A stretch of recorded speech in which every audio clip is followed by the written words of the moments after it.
Hello everyone and welcome back to the Horror Hut. Now, I know a lot of you use these videos to sleep, so before you drift off I thought it would be a fun idea if everyone can leave a comment to let me know where you are listening from in the world. Also like and subscribe if you are enjoying the episodes. Right, let's get comfy and relax and let's begin. I had planned a solo camping trip for months. Work had been stressful, and I needed a break. The thought of being surrounded by nature, away from everything, seemed perfect. I picked a secluded spot in the woods, far from any main trails. It was peaceful and quiet, exactly what I needed. I set up my tent and got a fire going as the sun began to set. It was just me, the trees, and the sounds of the forest. After a while, I heard footsteps approaching. I looked up and saw a man walking towards my campsite. He was carrying a backpack and had a friendly smile. He introduced himself as Tom and said he was camping nearby. At first, Tom seemed nice enough. We chatted for a bit, sharing stories about past camping trips. He even helped me gather some more firewood. It felt good to have some company, and I didn't think much of it. As the night went on, we talked more. But then Tom started mentioning details about my life that I hadn't shared with him. He knew where I worked, the type of car I drove, even my dog's name. I felt a chill run down my spine. "How do you know all that?" I asked, trying to keep my voice steady. Tom just smiled and shrugged. Small world, I guess. It didn't feel right. My instincts were screaming at me, but I didn't want to show my fear. I decided to cut the conversation short and said I was going to bed. Tom lingered a bit before finally saying goodnight and walking away. I watched him disappear into the darkness, but I couldn't shake the feeling that something was very wrong. I went into my tent, but I couldn't sleep. Every little noise outside made me jump. I kept thinking about how Tom knew so much about me. It didn't make sense. I lay there, listening, until I heard footsteps again.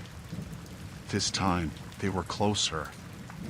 I peeked out of my tent and saw Tom standing at the edge of my campsite, just watching. My heart was pounding. I grabbed my flashlight and shone it on him. "Tom, what are you doing?" I demanded. He stepped back into the shadows, his face just out of the light. "Just making sure you're okay," he said, his voice calm. "It's a dangerous place out here." I didn't respond. I stayed in my tent, holding onto my flashlight like a lifeline. Tom eventually walked away, but I knew I couldn't stay there. As soon as it was light enough, I packed up my things as quickly and quietly as I could. I started hiking back towards my car, constantly looking over my shoulder. I felt like I was being watched. Every rustle of leaves, every snap of a twig made my heart race.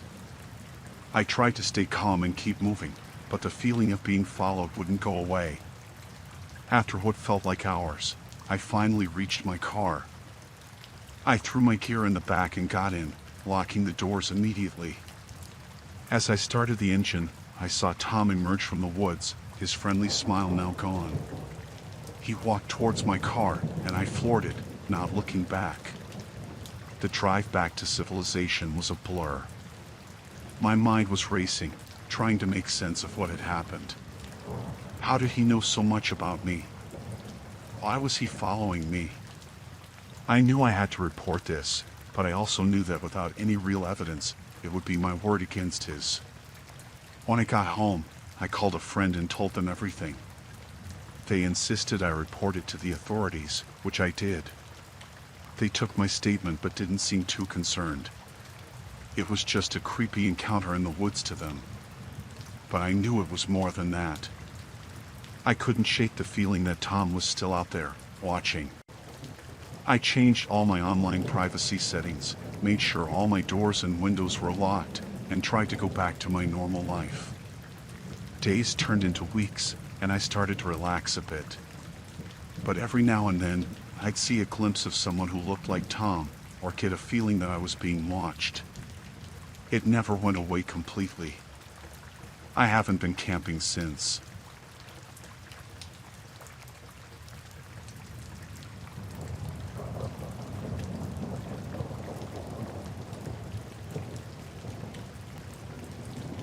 I had planned the camping trip for weeks. Work had been exhausting, and I needed a break. Being out in nature always helped me clear my head. I chose a remote spot in the forest, away from the usual campsites, to really disconnect. I arrived late afternoon, set up my tent, and got a fire going. It was peaceful, just the sounds of the wind in the trees and the occasional bird. As the sun started to set, I took a walk around my campsite. I noticed some footprints nearby. At first, I thought they were mine, but they were too big. I shrugged it off, thinking it might have been a hiker passing through earlier.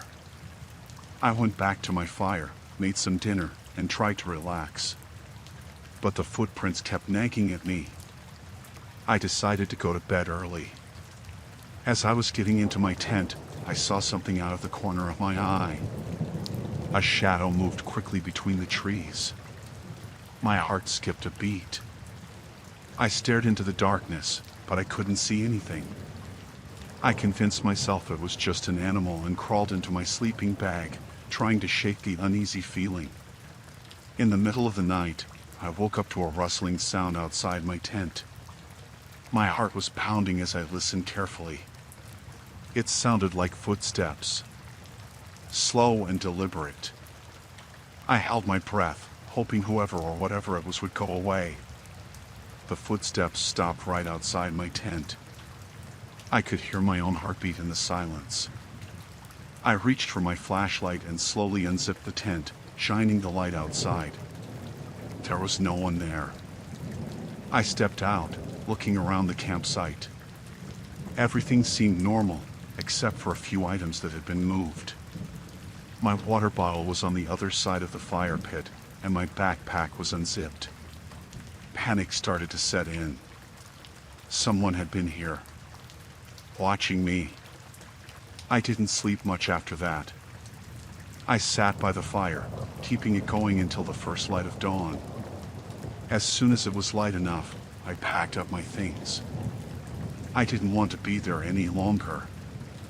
I couldn't shake the feeling of being watched. As I was packing up, I found more footprints around my tent. They were fresh. Someone had definitely been here during the night. I felt a chill run down my spine. I quickly finished packing and started the hike back to my car. The whole way, I kept looking over my shoulder, half expecting to see someone following me. The forest, which had seemed so peaceful before, now felt oppressive and menacing. Every rustle of leaves and snap of a twig made me jump. I tried to stay calm and keep moving, but my mind was racing. Who had been watching me? And why? When I finally reached my car, I threw my gear in the back and got in, locking the doors immediately. I started the engine and drove away as fast as I could. As I drove, I kept checking my rearview mirror, half expecting to see someone following me. But the road was empty. I drove straight home and locked myself in. I couldn't shake the feeling of being watched. I checked all the locks on my doors and windows, pulled the curtains closed, and tried to calm down. But every little noise made me jump. I knew I should call the police, but what could I tell them? That I felt like I was being watched in the woods? Days passed, and I couldn't stop thinking about what had happened. I stayed inside as much as possible, avoiding going out alone. I felt paranoid, constantly looking over my shoulder. My friends noticed something was wrong, but I couldn't bring myself to tell them. It sounded crazy, even to me. Then, one night, I heard a noise outside my window. My heart started racing. I peeked through the curtains and saw a shadowy figure standing in my yard, watching my house. I froze, my mind racing. What should I do? Call the police. Confront them? I decided to call the police. I grabbed my phone with shaking hands and dialed 911. I told them someone was outside my house, watching me. They said they would send someone over. I hung up and kept watching the figure outside. They didn't move, just stood there, watching. It felt like hours before the police arrived. When they did, the figure was gone. They searched the area but didn't find anyone. They told me to call if anything else happened and left. I felt a little safer, but the fear didn't go away. I didn't sleep that night. I sat by the window, watching, waiting. But the figure didn't return. The next day, I installed security cameras around my house. I couldn't live like this, constantly in fear. The cameras helped a little, but I still felt on edge. A week passed without any incidents. I started to relax a little, thinking maybe it was over. But then I found a note in my mailbox. It was simple, just a piece of paper with the words "I'm watching you" written on it. My heart sank. It wasn't over. I called the police again, showed them the note. They said they would increase patrols in my area, but there wasn't much else they could do. I felt helpless, constantly on edge. I started carrying a knife with me, just in case. Another week passed, and then another. No more notes, no more sightings. I started to think maybe it was over, but I couldn't shake the feeling of being watched. I stayed inside as much as possible, avoiding going out alone. My life had changed, and I didn't know if it would ever go back to normal. Months passed, and slowly, the fear started to fade.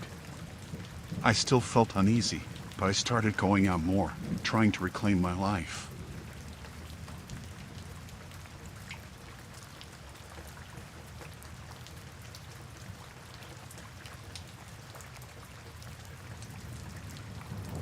It was supposed to be a relaxing weekend.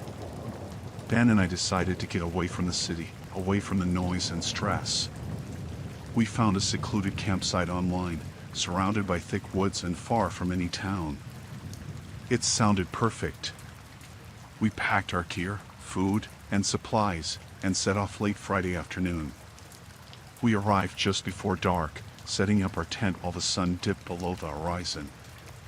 The air was crisp, and the only sounds were the rustling of leaves and distant calls of night birds. We started a fire and sat close, enjoying the crackling flames and the serenity of the place. After dinner, I noticed a glint of light in the bushes near our tent. I thought it was a firefly at first, but it didn't move. I walked over and found a small, black device half buried in the dirt. It was a camera, tiny and nearly invisible in the dark. I showed it to Ben, and we both felt a chill run down our spines. Who would put a camera out here? Ben wondered aloud. We looked around, but the darkness swallowed everything beyond the reach of our fire. We decided to keep the camera, thinking it might be from another camper who lost it or some weird prank. The next morning, we woke up early to explore the area. We hiked through the woods, following a narrow trail that wound past a bubbling creek and into a dense thicket. The air was fresh, and for a while, we forgot about the camera. When we returned to the campsite, we found another camera, this one attached to a tree overlooking our tent. It was positioned perfectly to capture everything we did. Panic set in. This wasn't a prank. Someone was watching us. We started searching the area methodically, and we found 2 more cameras, one hidden in the branches of a tree near our fire pit and another under a pile of leaves. The realization that someone had been close enough to plant these cameras made my skin crawl. Ben suggested we leave immediately, but our car was a 2-hour hike away, and it was already late afternoon. We decided to pack up and move to a different spot, hoping to find a place off the beaten path where we could be safe for the night. We hiked deeper into the woods, finding a small clearing far from the original campsite. We set up our tent quickly and built a small fire. Every snap of a twig, every rustle in the bushes set us on edge. Night fell, and the darkness seemed even more oppressive than before. We didn't sleep much, taking turns keeping watch. The feeling of being watched was constant, like a weight pressing down on us. In the early hours of the morning, I heard footsteps approaching. I woke Ben, and we listened in silence, holding our breath. The footsteps stopped just outside our tent. We could see shadows moving in the faint light of the dying fire. Someone was there, just inches away from us. Ben grabbed a flashlight and shone it outside. The beam of light revealed a man, dressed in dark clothes, holding a camera. His face was obscured by a hood. "Get out of here!" Ben shouted, his voice shaking.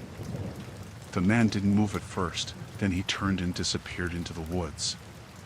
We waited, hearts pounding, until we were sure he was gone. As soon as daylight broke, we packed up and headed for the car, moving as quickly and quietly as we could. Every snap of a branch made us jump, and we constantly looked over our shoulders. When we finally reached the car, we found it had been tampered with. The tires were slashed, and the windows were broken. We were stranded. I pulled out my phone to call for help, but there was no signal. We were miles from the nearest town. We decided to start walking, hoping to find a road or some sign of civilization. After what felt like hours, we finally reached a dirt road.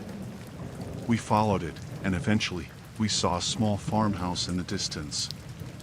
The farmer who lived there was kind enough to help us. He let us use his phone to call the police and arrange for a tow truck to get our car. The police took our statements and collected the cameras we had found. We never found out who the man was or why he was watching us. The police said they would investigate, but we never heard anything more.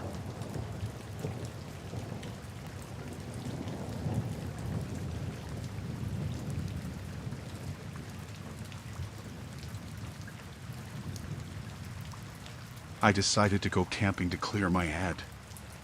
Life had been stressful lately, and I needed some time away.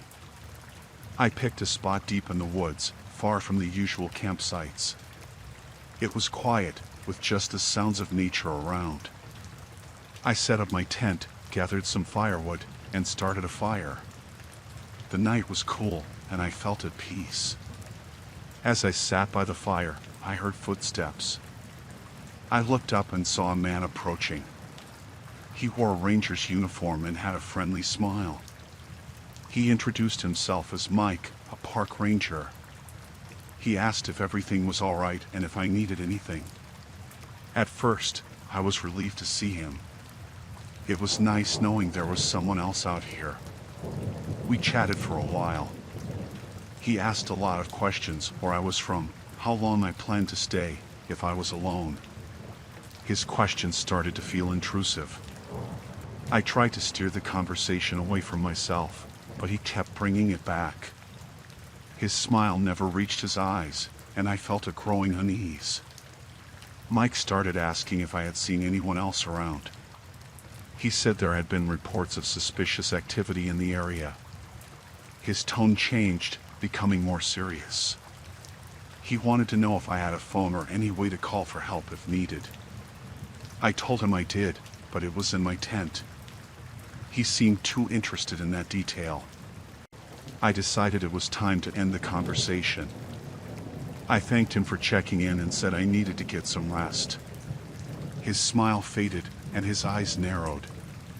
He said he would be nearby if I needed anything and walked off into the woods. I watched him until he was out of sight, my heart pounding. I couldn't shake the feeling of unease. I double-checked my tent and made sure my phone was charged. I kept the fire going, its light and warmth making me feel a bit safer. But the night was long, and every rustle in the trees made me jump. Hours passed, and I finally started to doze off when I heard footsteps again. I sat up, listening. The steps were slow and deliberate, circling my campsite. I grabbed my flashlight and shone it into the darkness. The beam caught a glimpse of a figure, Mike. He stepped into the light, his face serious. He said he had seen someone near my camp and wanted to make sure I was okay.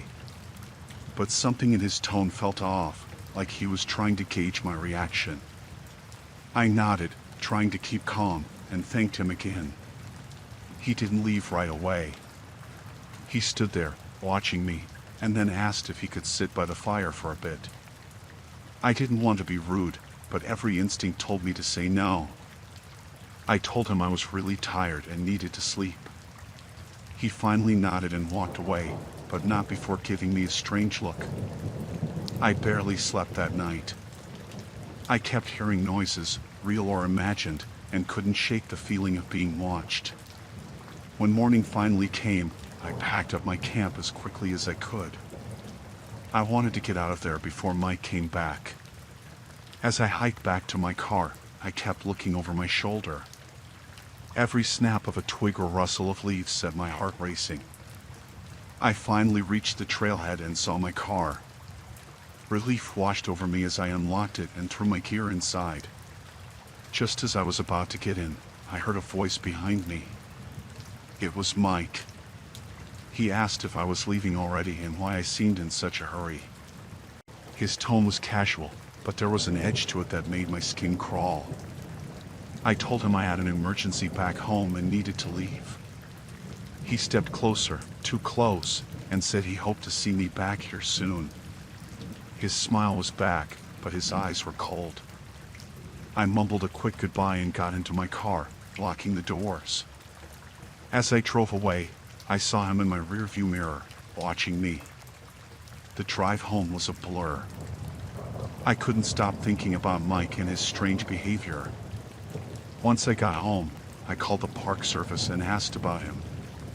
They told me there was no ranger named Mike assigned to that area. My blood ran cold. I reported the encounter to the authorities, but they said there wasn't much they could do without more information. The experience left me shaken. I couldn't stop thinking about what could have happened if I hadn't trusted my instincts. For weeks, I felt paranoid and uneasy. Every time I saw a ranger's uniform, my heart skipped a beat. I avoided going out alone and stayed away from remote areas. The woods, which had always been a place of peace for me, now felt threatening. Months passed, and I slowly started to feel normal again. But the memory of that night stayed with me. I realized how vulnerable I had been, alone in the woods with a stranger. It made me more cautious, more aware of my surroundings. I'll never forget the look in Mike's eyes or the way his smile didn't match his words.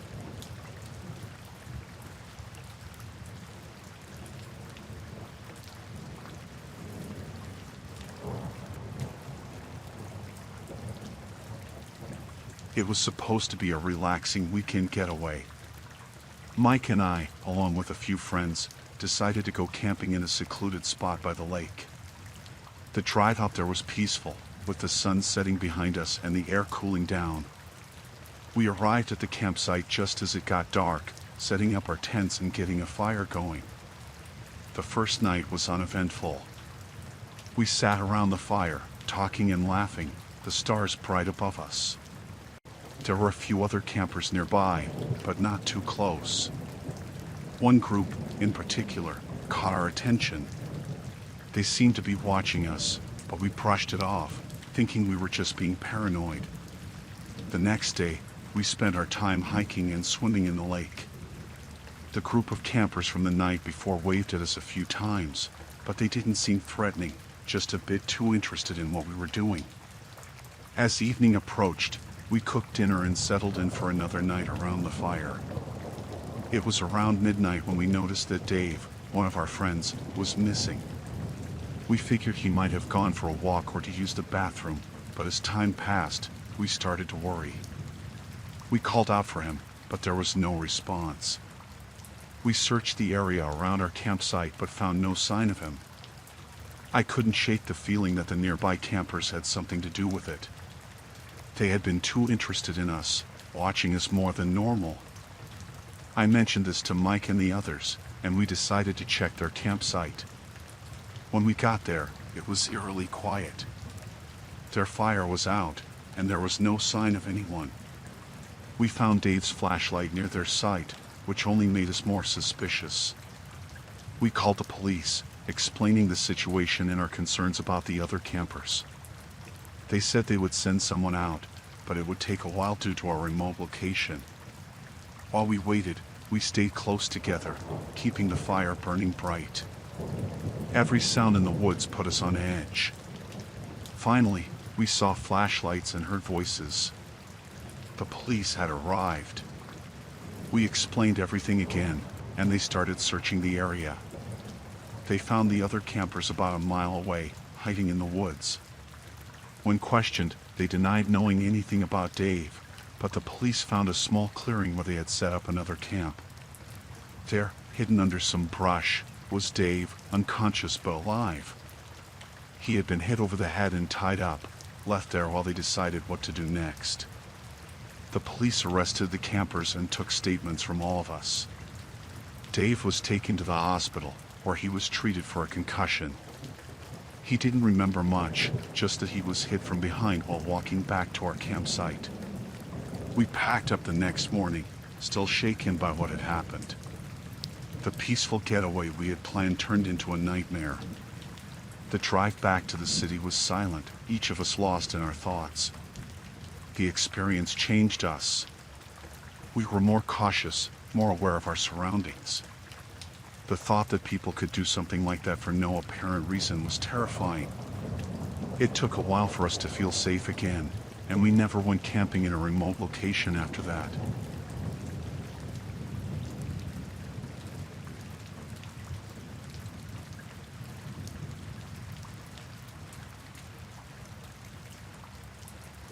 I decided to take a solo camping trip to clear my mind. I found a secluded spot in the woods, far from any established campsite. The peace and quiet were just what I needed. I set up my tent, gathered some firewood, and made myself comfortable. As the sun began to set, I felt a sense of calm wash over me. The first night was uneventful. I slept well, lulled by the sounds of the forest.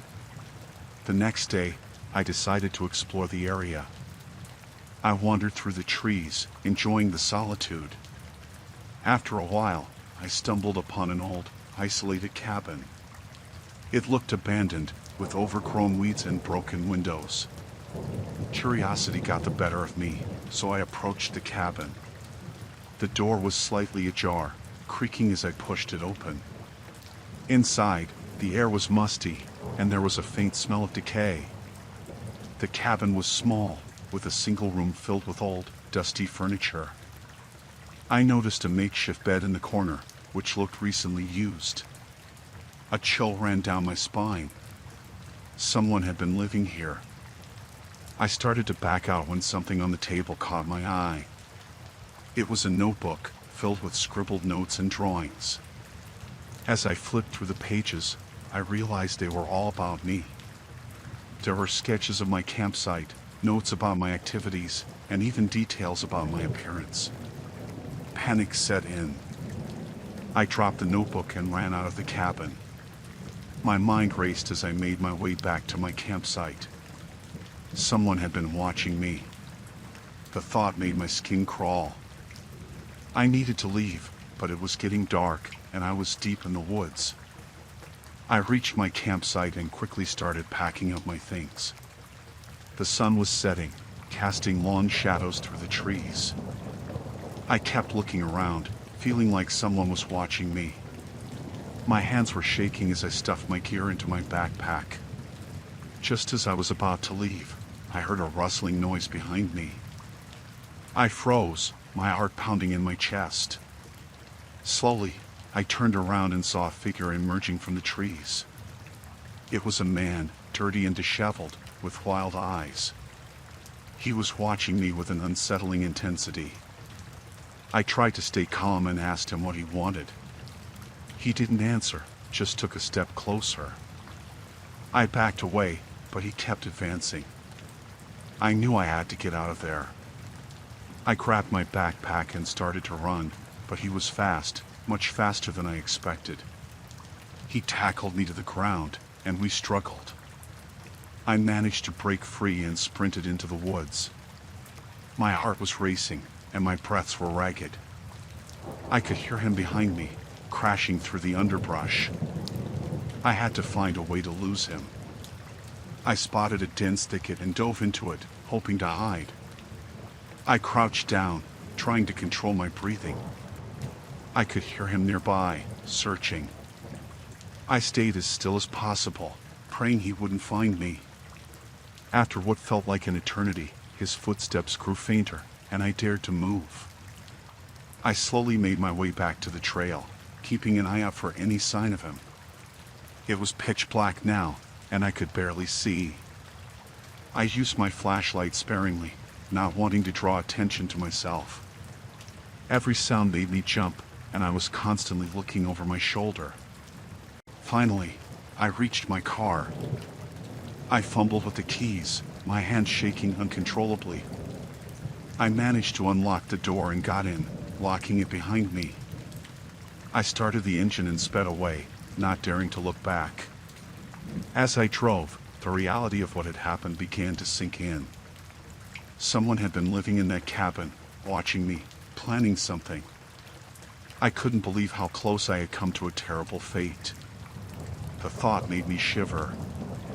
I didn't stop driving until I reached the nearest town. I found a motel and checked in, needing to feel safe. Inside the room, I locked the door and collapsed onto the bed.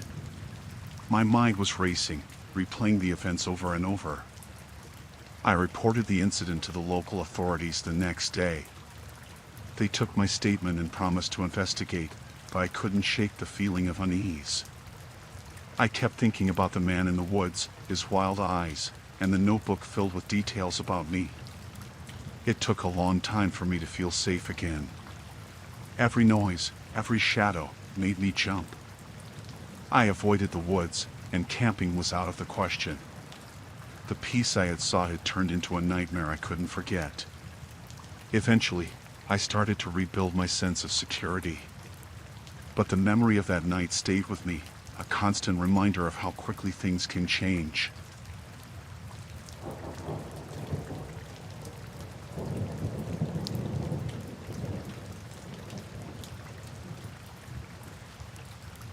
It started off as a solo trip to clear my head. I drove out to this little town I found online, thinking the peace and quiet would do me good. I rented a small cabin on the outskirts, surrounded by woods and not much else. The town itself was tiny, just a main street with a few shops and a diner. On the first day, I decided to explore. I walked around, taking pictures and enjoying the change of scenery. The locals gave me looks that were hard to read, a mix of curiosity and something else. I didn't think much of it at first, just figured they weren't used to seeing new faces. That evening, I went to the diner for dinner. The place was nearly empty, just a couple of old-timers at the counter and a group of guys at a corner table. When I walked in, the conversation stopped. The waitress, a woman in her 40s, gave me a tight smile as she handed me a menu. I sat down and ordered a burger. As I waited, I couldn't help but feel the eyes on me. The group of guys in the corner were whispering and laughing, and I could tell they were talking about me. I tried to ignore it, focusing on my phone, but the uneasy feeling stayed. After eating, I paid and left quickly. The guys at the corner table watched me the whole time. As I walked out, I heard one of them say something I couldn't quite catch, followed by more laughter. I hurried back to my cabin, feeling a knot of anxiety in my stomach. The next day, I decided to stay closer to the cabin. I took a book out onto the porch and tried to relax. Around midday, I noticed a truck driving slowly down the road. It passed by, then came back a few minutes later, stopping a little way down the road. The same group of guys from the diner got out, talking loudly and glancing my way. They stood there for a while, smoking and laughing, making me more and more uneasy. Eventually, they got back in the truck and left, but the feeling of being watched didn't go away. That night, I couldn't sleep. Every noise outside made me jump. Around midnight, I heard footsteps outside. I peeked out the window and saw shadows moving near the tree line. I grabbed my phone and dialed 911, but there was no signal. I felt trapped, my mind racing with worst-case scenarios. The footsteps got closer, then stopped. I held my breath, straining to hear. There was a knock at the door, soft at first, then louder. I didn't move, hoping they'd think no one was home. The knocking stopped, but I could hear them talking in low voices. After what felt like an eternity, they left. I stayed up the rest of the night, too scared to sleep. As soon as the sun came up, I packed my things and got ready to leave. I just wanted to get out of there. I threw my bags in the car and started driving, heart pounding. As I reached the edge of town, I saw the truck from the day before, parked by the side of the road. The guys were standing around it, watching me. One of them stepped into the road, forcing me to stop. He walked up to my window, a smirk on his face. "Leaving so soon?" he asked. His tone was mocking, and the others laughed. I didn't answer, just stared straight ahead. He knocked on my window, harder this time. "I'm talking to you." I took a deep breath and slowly rolled down the window, just a crack. "I have to go," I said, trying to keep my voice steady. He leaned closer, eyes dark. "You're not welcome here," he said, voice low and menacing. "Don't come back." He stepped away from the car, and I took my chance, driving away as fast as I could. I didn't slow down until I was miles away, back on the highway. My hands were shaking, and I could barely keep my grip on the wheel. I kept looking in the rearview mirror, half expecting to see the truck following me, but it didn't. I've never felt such relief as I did when I finally reached home. I locked all the doors and windows, still jumpy at every little noise. It took days for the fear to fade, but the memory of those men, their eyes filled with malice, stayed with me. I don't think I'll ever go back to that town.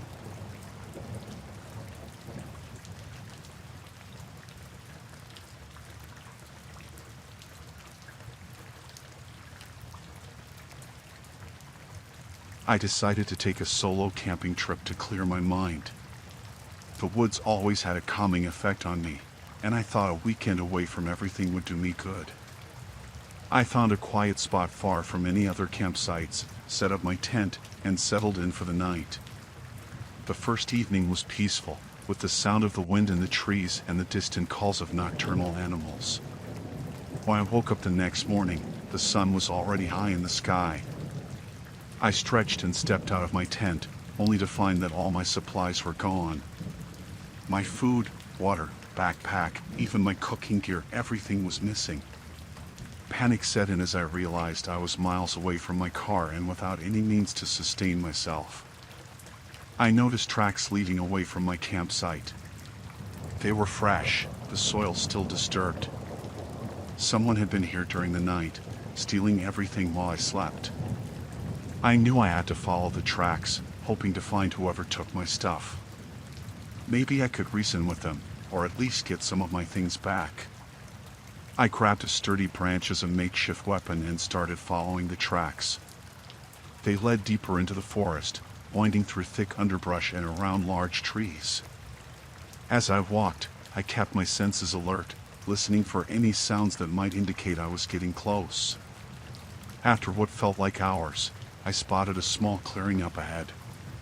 There was a makeshift camp there, with a couple of tents and a smoldering fire. I approached cautiously, staying hidden behind a tree. I could see two men sitting by the fire, talking in low voices. My heart raced as I realized they must be the ones who took my supplies. I stepped out from behind the tree and called out to them. They both turned to look at me, and I saw a flash of surprise, then anger, in their eyes. I told them I was missing my supplies and asked if they had seen anything. One of the men stood up and approached me, his expression hardening.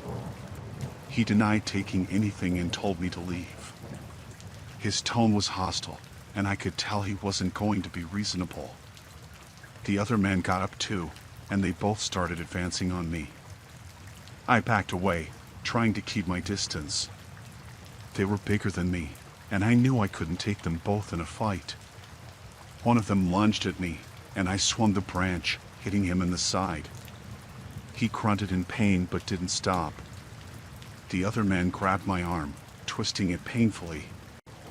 I struggled, trying to break free, but they were too strong. They forced me to the ground, pinning me there. I pleaded with them to let me go, telling them I just wanted my supplies back. They laughed, a cruel sound that sent chills down my spine. One of them kicked me in the ribs, and I cried out in pain. They kept me on the ground, taunting me, saying I shouldn't have come here alone. Desperation took over, and I managed to break free for a moment, scrambling to my feet. I ran as fast as I could, not looking back. I could hear them chasing me, their footsteps pounding on the forest floor. I pushed myself harder, weaving through the trees, hoping to lose them. I stumbled into a dense thicket and crouched down, trying to catch my breath. I could hear them nearby, cursing and searching for me. My heart was pounding so loud I was afraid they would hear it. I stayed as still as possible, praying they wouldn't find me. After what felt like an eternity, their voices grew fainter, and I dared to move. I crept out of the thicket and continued through the forest, staying low and quiet. I needed to get back to my car, but I was completely disoriented. The adrenaline was wearing off, and I felt the pain from the kicks and bruises. I kept moving, every sound making me jump. The forest, which had felt so peaceful before, now seemed full of threats. I couldn't shake the feeling that they were still out there, hunting me. I finally stumbled upon a familiar path and followed it, hoping it would lead me back to my campsite. When I reached the site, it was almost dark. My tent was still there, but it felt like a ghost of the safe haven it had been. I quickly gathered what little I had left and started the long trek back to my car. Every step was agony, but I forced myself to keep going. By the time I reached my car, it was completely dark. I got in, locked the doors, and started the engine. As I drove away, I kept checking the rearview mirror, half expecting to see them following me. My hands were shaking, and I could barely keep my eyes on the road. I didn't stop driving until I reached a town. I found a motel and checked in, needing to feel safe. Inside the room, I locked the door and collapsed onto the bed. My mind was racing, replaying the events over and over. I knew I needed to report what happened, but I couldn't bring myself to leave the safety of the room. It took me a long time to feel safe again. Every noise made me jump, and I couldn't shake the feeling that someone was watching me. The woods, once a place of peace, had become a nightmare I couldn't forget. I kept thinking about the men in the forest, their hostile faces, and the way they had hunted me.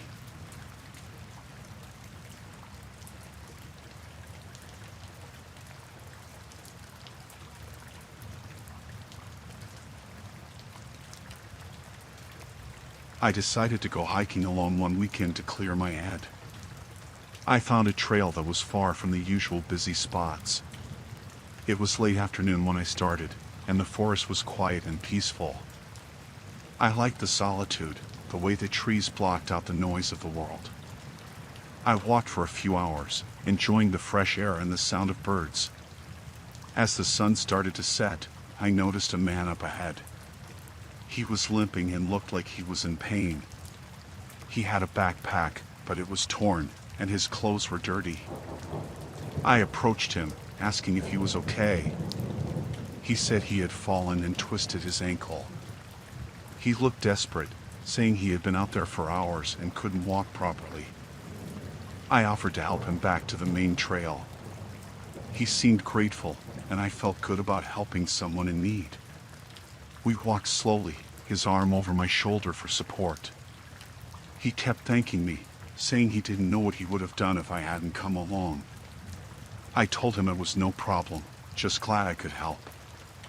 As we walked, I noticed he kept looking around, like he was checking for something. It made me uneasy, but I brushed it off.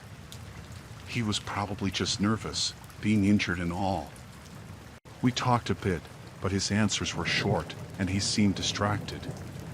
The forest was getting darker, and I suggested we hurry to find a spot to rest for the night. We reached a small clearing, and I set up a little camp. I had a flashlight and some basic supplies, so I gave him some water and a snack. He thanked me again, but there was something off about his tone. It was getting colder, and I suggested we build a small fire. He agreed, and I started gathering some wood. When I got back to the camp, he was rummaging through my backpack. I asked him what he was doing, and he jumped back, saying he was just looking for more water. I handed him a bottle and told him to sit down. I couldn't shake the feeling that something was wrong, but I didn't want to leave him there alone. As the fire grew, the flickering light cast strange shadows around us. He kept glancing into the darkness, making me more and more nervous. I asked him where he was from, and his answers were vague. It felt like he was hiding something. I decided to stay awake and keep an eye on him, just in case. Hours passed, and he eventually fell asleep. I sat by the fire, trying to stay alert. I kept thinking about his odd behavior and the way he had looked through my stuff. I wondered if he was really injured or if it was just a ploy. I couldn't let my guard down. Suddenly, I heard a rustling in the bushes. I grabbed my flashlight and pointed it towards the noise. Two men stepped into the clearing, both looking rough and dangerous. They saw me and the guy I had helped, and one of them smiled. It wasn't a friendly smile. The man I had helped jumped up, his limp suddenly gone. He walked over to them, and they started talking in low voices. My heart was pounding as I realized I had walked into a trap. They turned to me, and one of them pulled out a knife. I backed away, holding up my hands. They told me to sit down and keep quiet.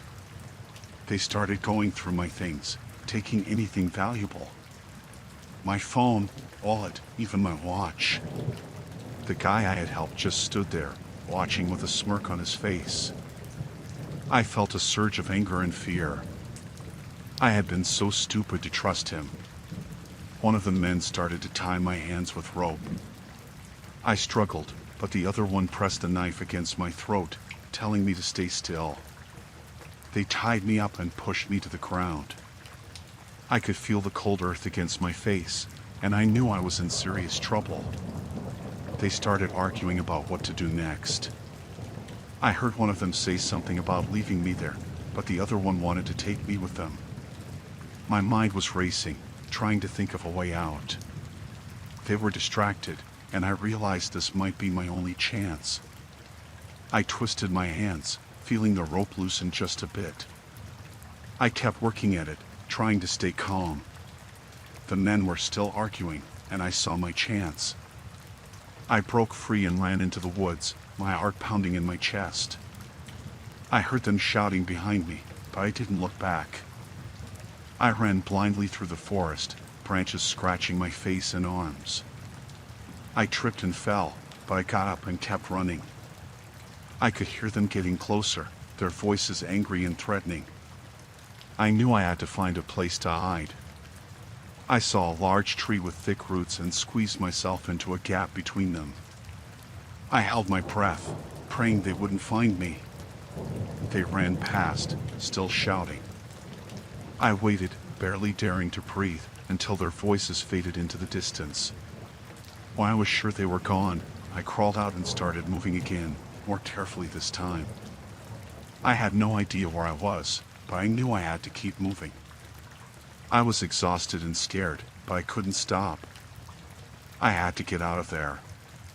After what felt like hours, I finally stumbled upon a main trail. I followed it, hoping it would lead me to safety. My body was aching, and I was so tired, but I pushed on. The sky was starting to lighten, and I knew I had to be close to the trailhead. Eventually, I saw a parking lot and nearly cried with relief. I found my car and drove to the nearest town, shaking and covered in dirt. I went straight to the police and told them everything. They took my statement and promised to look into it, but I couldn't shake the fear that those men were still out there. The experience left me shaken and wary. I used to love hiking alone, but now I can't do it without feeling a surge of panic.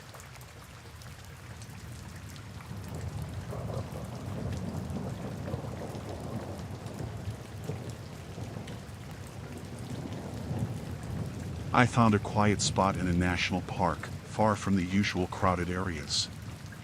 It was late afternoon when I set up my tent and started a small fire. The forest was peaceful, and I felt at ease. I made some tea and sat by the fire, listening to the sounds of nature. As the sun began to set, I couldn't shake the feeling that I was being watched. It was just a sense, nothing concrete, so I ignored it and tried to relax. When night fell, the feeling grew stronger. Every rustle of leaves and snap of a twig made me tense. I kept telling myself it was just animals, but it didn't help much. I decided to go to bed early, hoping sleep would come quickly and chase away my unease. I zipped up my tent and got into my sleeping bag, but I couldn't sleep. My mind kept racing, thinking about the possibility of someone watching me. A few hours later, I heard footsteps outside my tent. They were slow and deliberate, not like an animal. My heart pounded in my chest. I lay still, barely daring to breathe. The footsteps stopped right outside my tent. I strained to listen, but all I could hear was my own heartbeat. After a few minutes, the footsteps started again, moving away this time. I waited until I was sure they were gone before I unzipped the tent just enough to peek outside. There was no one there. In the morning, I found a note pinned to a tree near my campsite. It said, "I like watching you." My blood ran cold. Someone had been there, watching me while I slept. I packed up my things quickly, deciding to leave as soon as possible. As I was packing, I noticed more notes. One was under my cooking pot, another inside my tent. They all had similar messages. "You can't hide. I'm always near." Panic set in, but I forced myself to stay calm and get everything packed. I started hiking back to my car, constantly looking over my shoulder. The forest, which had seemed so peaceful before, now felt threatening. Every sound made me jump.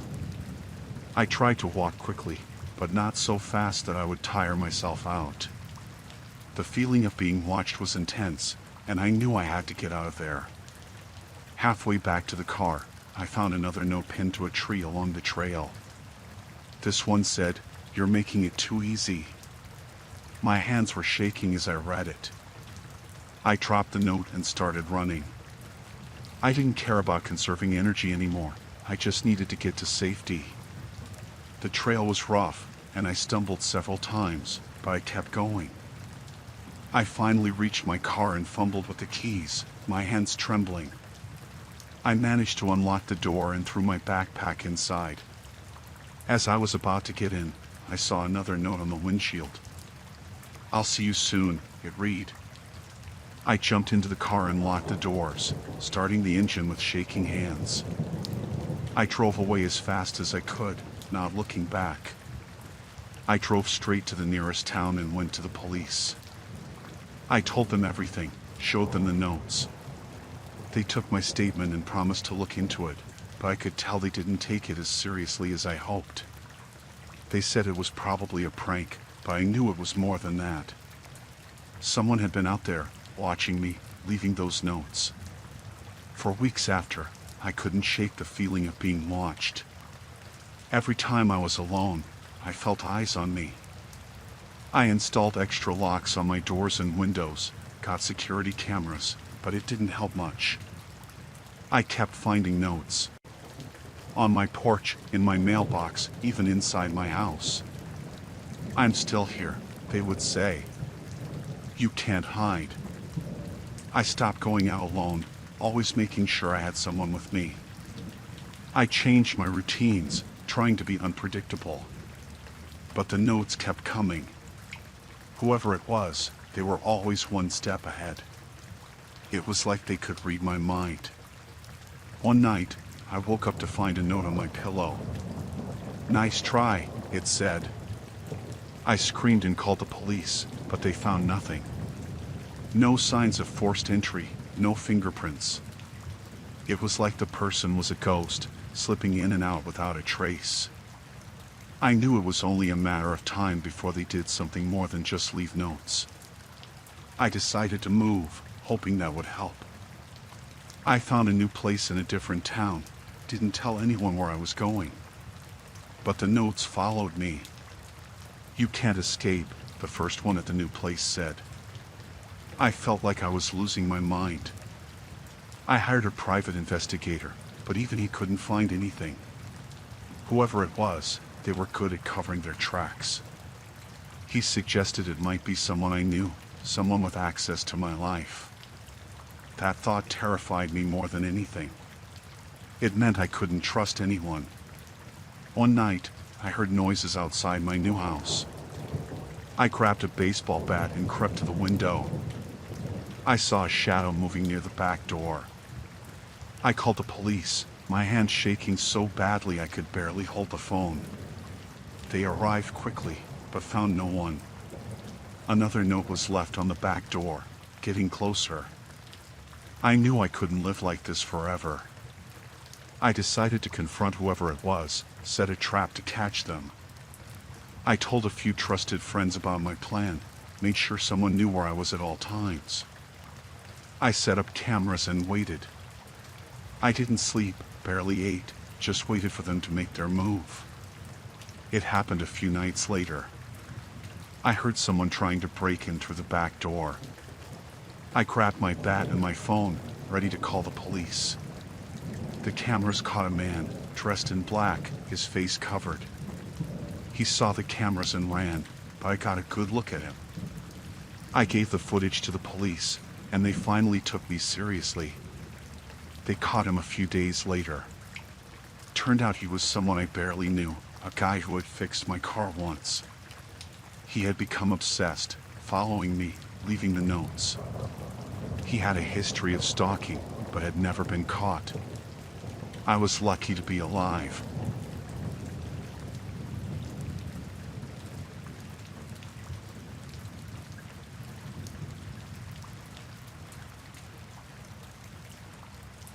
I had always loved studying wildlife, especially at night. The forest came alive with sounds and movements that were fascinating to observe. That night, I was out with my camera and notebook, hoping to catch sight of some nocturnal animals. The air was cool, and the moonlight filtered through the trees, casting eerie shadows on the forest floor. I had been out for a couple of hours when I heard rustling in the bushes nearby. I froze, hoping it was a fox or maybe even an owl. But what stepped out of the shadows made my blood run cold. It was a group of men, dressed in dark clothing and carrying guns. Poachers. I ducked behind a tree, trying to make myself as small as possible. My heart pounded in my chest, and I held my breath, praying they wouldn't see me. They moved through the forest with a sense of purpose, clearly looking for something. I knew I couldn't let them see me. If they found out I was there, things could get dangerous. They stopped a few yards away from my hiding spot, talking in low voices. I strained to hear their conversation. "We need to find that deer," one of them said. "The boss won't be happy if we come back empty-handed." Another man replied, "Yeah, but we also need to be careful. There are reports of people studying the wildlife here. We can't afford to get caught."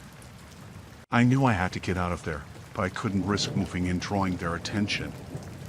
I waited, hoping they would move on. But instead, they split up, spreading out through the forest. One of them started walking in my direction.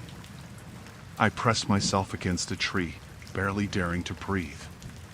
He got closer, and I could see the glint of his gun in the moonlight. My mind raced, trying to come up with a plan.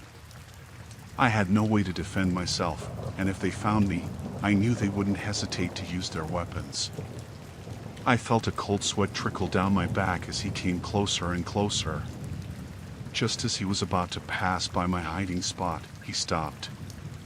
I held my breath, praying he wouldn't look my way. He turned his head, and for a terrifying moment, our eyes met. I saw the surprise and then the anger in his eyes. "Hey," he shouted, raising his gun. I bolted. I ran as fast as I could, adrenaline pumping through my veins. I could hear him shouting behind me, calling for the others. Branches whipped at my face, and my legs burned as I pushed myself to run faster. I could hear them crashing through the forest, getting closer. I didn't know where I was going, just that I had to get away. I stumbled over roots and nearly fell several times, but I kept running. My breath came in ragged gasps, and I could feel the panic rising in my chest. I knew I couldn't keep this up for much longer. I saw a fallen log up ahead and dove behind it, trying to catch my breath. I listened, trying to hear if they were still following me. The forest was silent except for the pounding of my heart in my ears. I dared to peek over the log, but I couldn't see anyone. I knew I couldn't stay there. I had to keep moving, find a way to get help.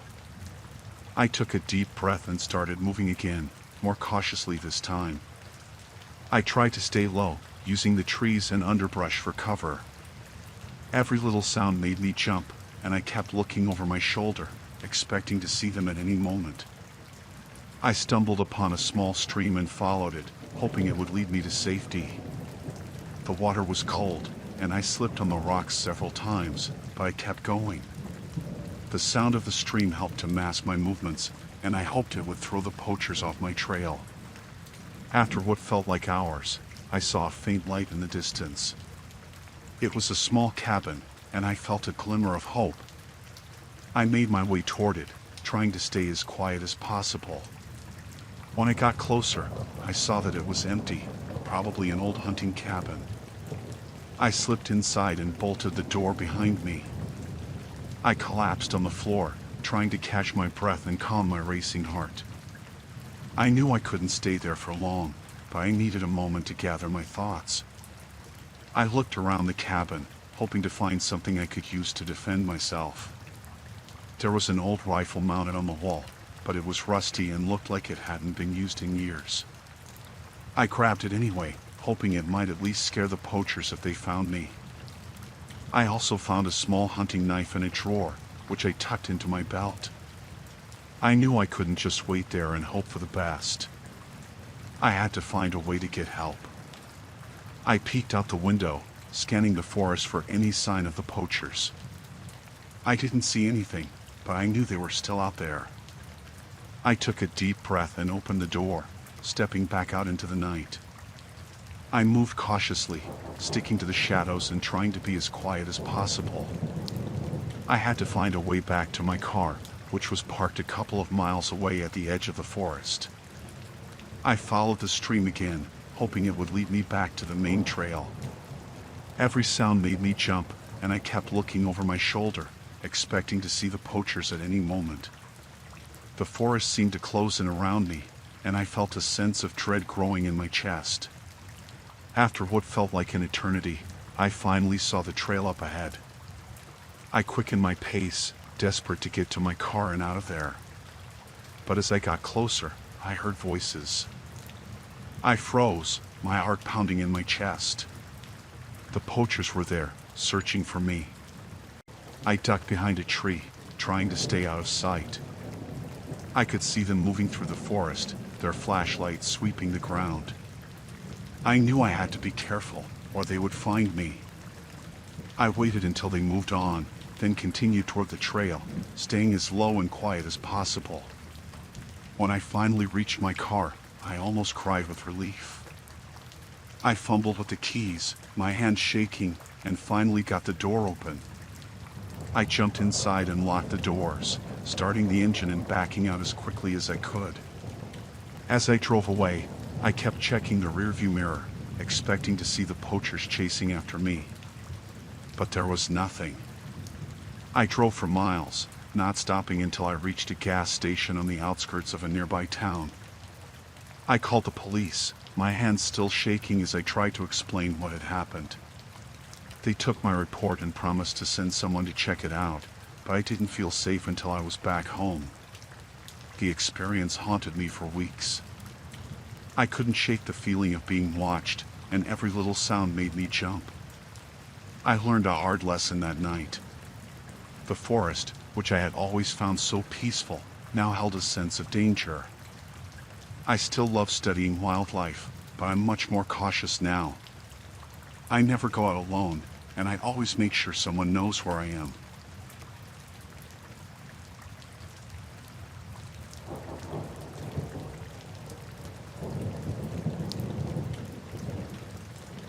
Last summer, I planned a weekend camping trip with my girlfriend, Mia. We wanted to escape the city, get some fresh air, and enjoy nature. We found a remote spot in the woods, far from any usual campsite, thinking it would give us some peace and quiet. We arrived late afternoon and started setting up our tent. The place was perfect quiet, surrounded by trees, and with a small clearing for our campfire. Everything seemed fine until we took a short walk around to gather firewood.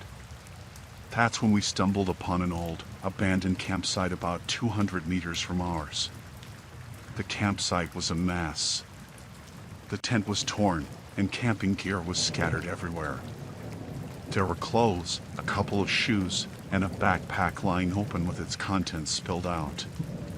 The sight gave me a bad feeling. Mia suggested we should leave it alone and head back, but curiosity got the better of me. As I walked around, I noticed signs of a struggle: broken branches, disturbed ground, and deep marks in the dirt as if someone had been dragged. My heart began to race. Mia's face turned pale when she saw it too. We exchanged a worried glance and agreed to head back to our site. Back at our campsite, we tried to shake off the uneasy feeling, but it was hard. We decided to make dinner and keep the fire going all night.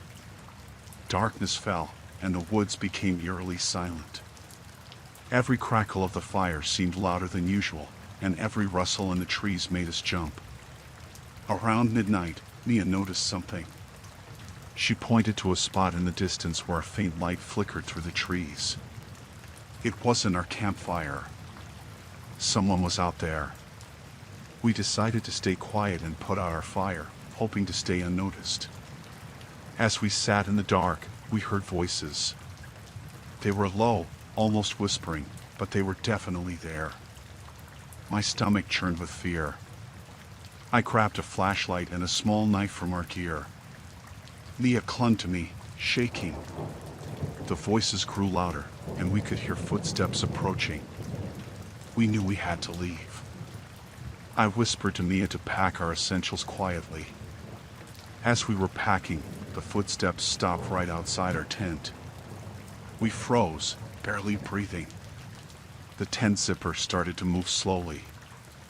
I held my breath, gripping the knife tightly. Suddenly, the zipper stopped, and we heard a man's voice. "Are you in there?" It was calm, almost too calm. My heart pounded so hard I thought it might burst. The man spoke again. "We know you're in there. Come out, and no one gets hurt." Mia started to cry silently. I knew we couldn't stay. I motioned for her to follow me, and we crawled out the back of the tent as quietly as we could. We moved slowly, trying to stay in the shadows. We could hear more footsteps, multiple people now. As we got to the edge of the clearing, a flashlight beam swept over where we had just been. We ran. Branches slapped our faces, and the ground was uneven, but we kept going, not daring to look back. We could hear them behind us, shouting and crashing through the underbrush. We reached the car, and I fumbled with the keys, my hands shaking uncontrollably. Finally, I got the door open, and we jumped in. I started the engine, and the headlights illuminated the figures emerging from the woods. They were close, too close. I floored the gas pedal, and the car lurched forward, gravel flying. As we sped down the dirt road, I kept checking the rearview mirror, half expecting them to be right behind us. But the road remained empty. We didn't stop until we reached the main road, where we finally felt somewhat safe. We drove straight to the nearest town and went to the police. We told them everything, and they took our statements seriously. They said they'd send officers to investigate, but I couldn't shake the feeling that those people wouldn't be there when they arrived. For weeks after, I couldn't sleep properly. Every time I closed my eyes, I saw those figures in the woods. Mia and I decided never to go camping again. The memory of that night is still fresh, and I often wonder what would have happened if we hadn't gotten out when we did. Sometimes, late at night, I can still hear the whispers and footsteps.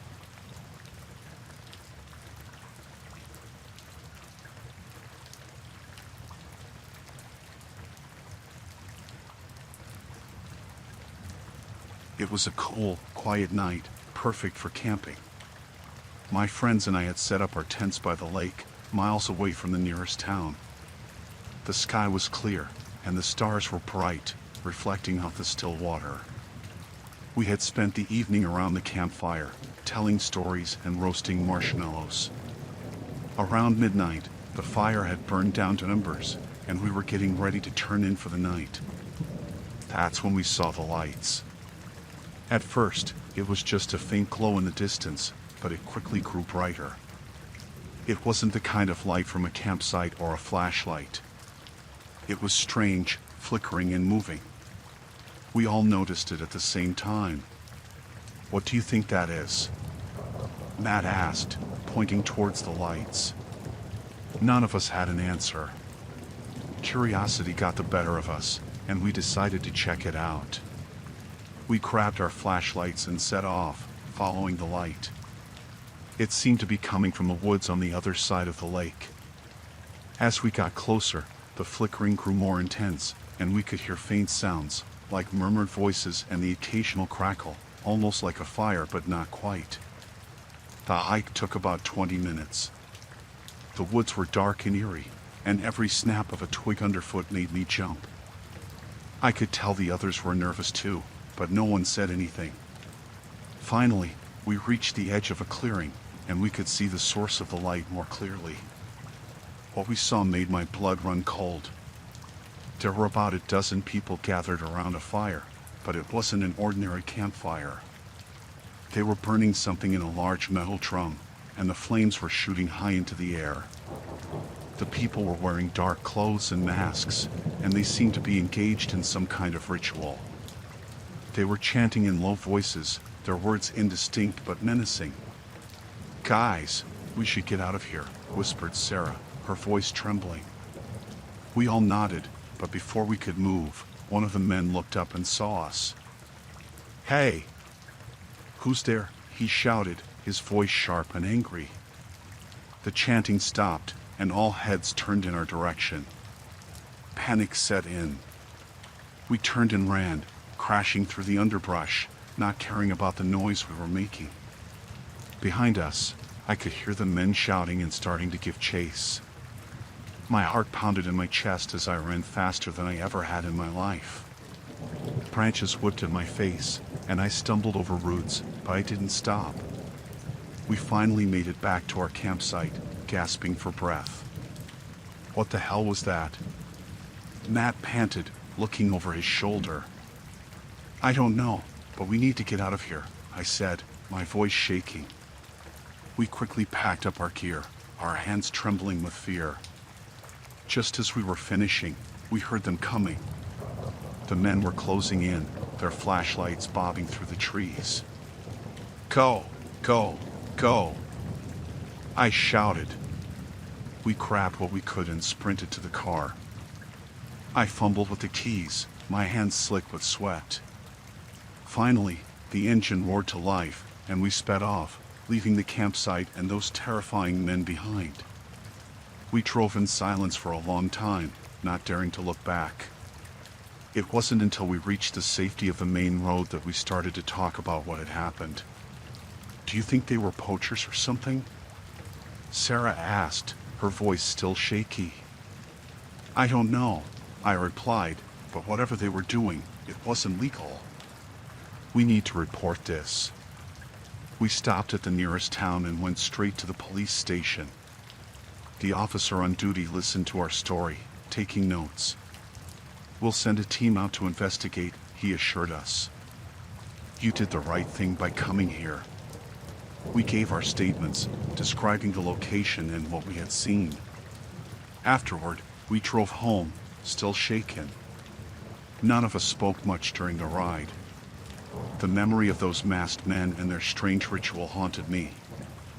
I couldn't shake the feeling that we had narrowly escaped something terrible. That night, I barely slept, my mind replaying the events over and over. The next day, the police called to let us know they had found the site but no sign of the men. They assured us they would keep an eye on the area, but it didn't make me feel any better. The whole experience left a deep scar on all of us. We had gone looking for adventure and found something far more sinister. Since that night, I've been wary of the woods, especially at night. I still love camping, but I'm much more cautious now.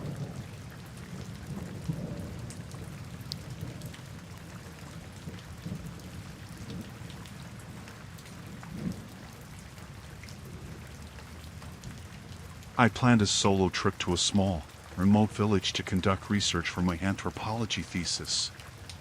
It was a peaceful place, tucked away in the hills, perfect for studying the traditional lifestyle of its residents.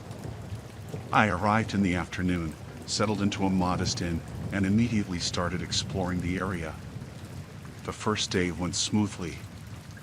I met some villagers, took notes, and even managed to record a few interviews. That evening, as I was going through my notes at the local cafe, an older couple approached me. They introduced themselves as Mr. and Mrs. Harding, longtime residents of the village. They seemed friendly and genuinely interested in my work. We chatted for a while, and they invited me to their home for dinner. I thought it would be a great opportunity to learn more about the village, so I accepted. Their house was a quaint, old-fashioned cottage, filled with antique furniture and family photos. Mrs. Harding cooked a hearty meal, and we spent hours talking about the village's history and customs. When I finally returned to the inn, it was late.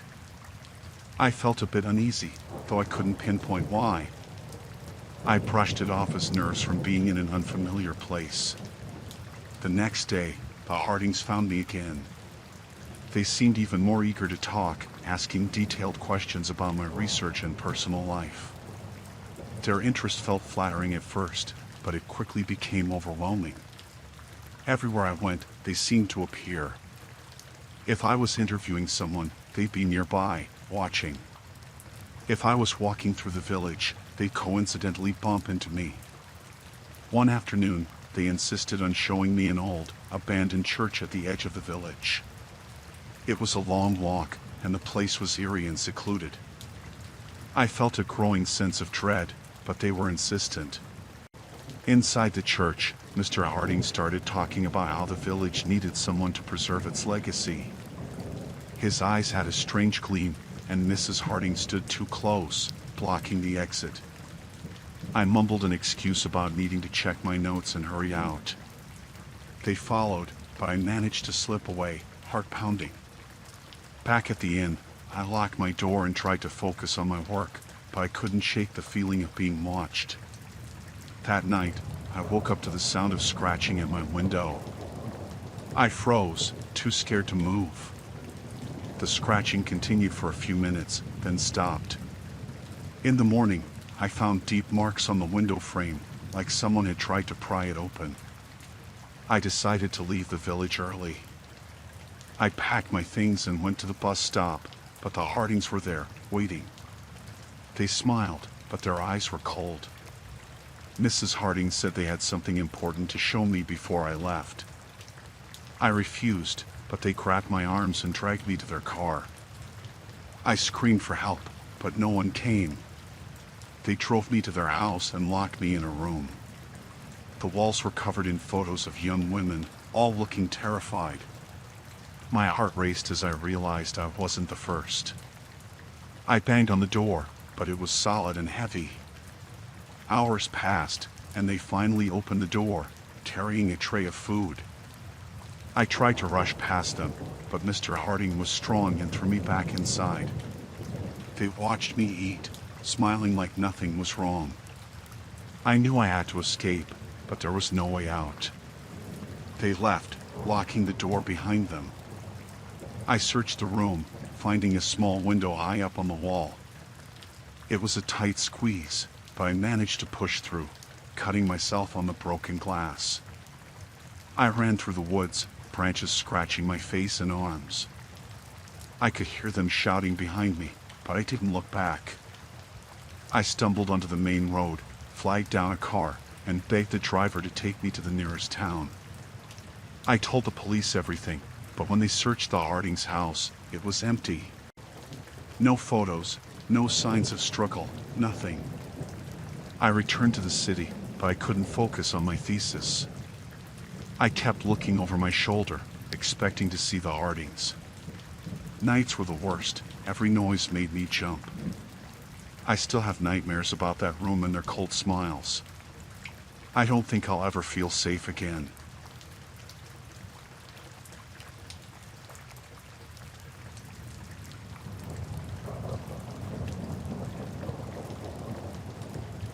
It was late summer, and the weather was perfect. I found a spot by a small, quiet lake, far from any roads or towns. I set up my tent, gathered some firewood, and enjoyed the peacefulness. On the second day, as I was making breakfast, I saw a man walking along the trail near my campsite. He looked rough, like he hadn't showered in weeks, with dirty clothes and unkempt hair. He waved at me and approached, asking if he could rest for a bit.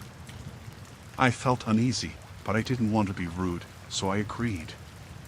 He introduced himself as Rick and said he was just passing through, looking for work. He seemed harmless at first, so I offered him some coffee. We chatted for a while, and he asked a lot of questions about my trip and how long I planned to stay. His curiosity felt odd, but I figured he was just lonely.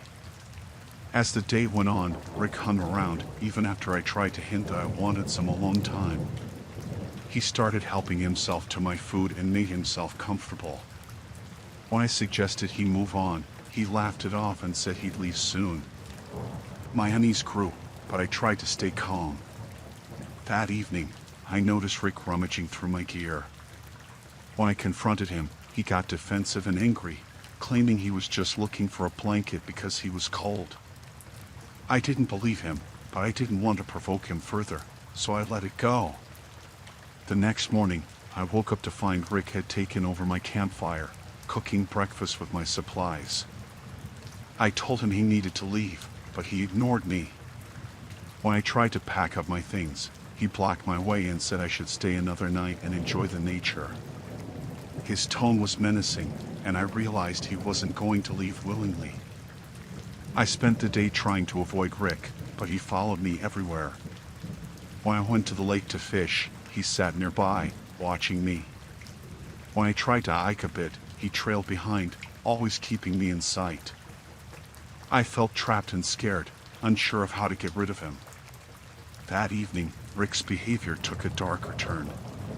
He became more aggressive, demanding that I share everything with him because he was part of the camp now. I didn't know what to do. I tried to stay calm and avoid a confrontation, but my fear was mounting. As night fell, I decided I had to leave.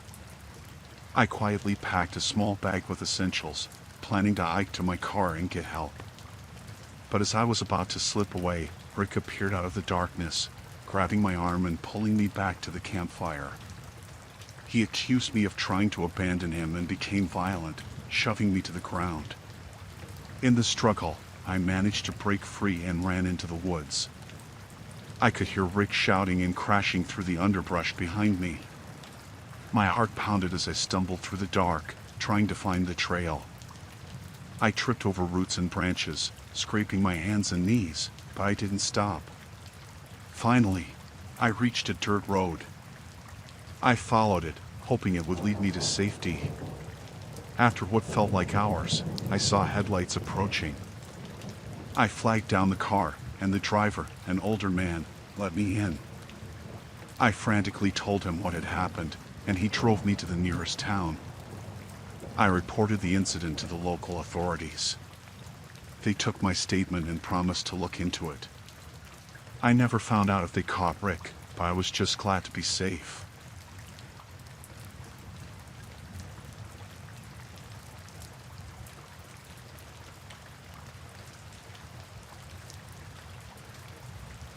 I had taken a few days off from work to escape the noise of the city. I chose a campsite deep in the forest, far from any main roads or towns. It was a place I had been to once before, years ago, and remembered it being quiet and serene. I set up my tent, built a small fire, and settled in for the night, enjoying the silence and the fresh air. The first day was uneventful. I hiked a bit, took some photos, and just relaxed. As night fell, I made dinner over the fire and then crawled into my tent. The night was cool, and I slept soundly until the early morning when I woke up to a strange sound. It was a faint rustling, like someone was moving around outside my tent. I dismissed it as an animal and went back to sleep. When I woke up the next morning, I found a note pinned to the outside of my tent. It was written in shaky, uneven handwriting, "Leave now, or else." My heart pounded as I read it. I looked around, but there was no one in sight. I tried to shake off the unease, telling myself it was just a prank, maybe some kids trying to scare campers. Still, the note bothered me. I decided to stay, thinking that whoever left the note was probably long gone. I spent the day fishing and exploring the area. When I returned to my campsite in the evening, everything seemed normal. I made dinner and sat by the fire, trying to enjoy the solitude.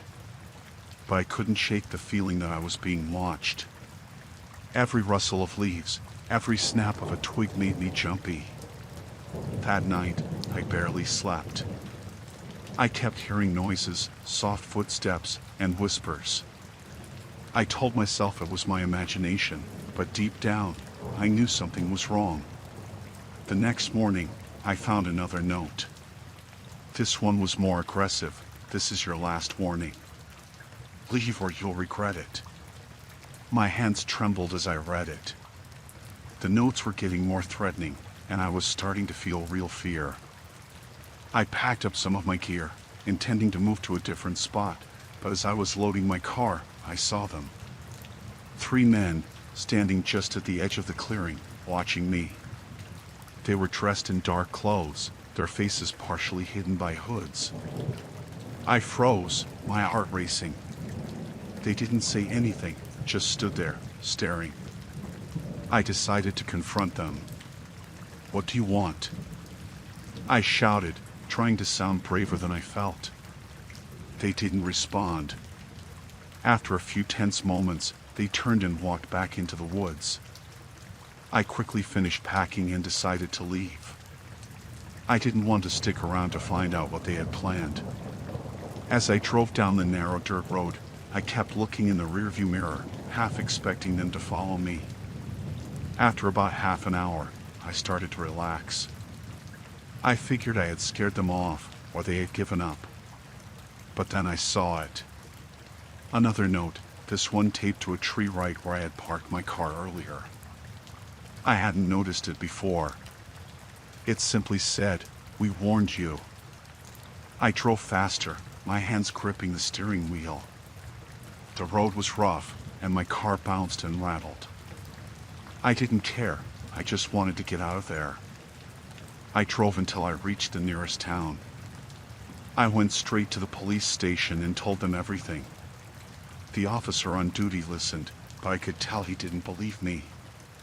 He took my statement and promised to send someone to check the area.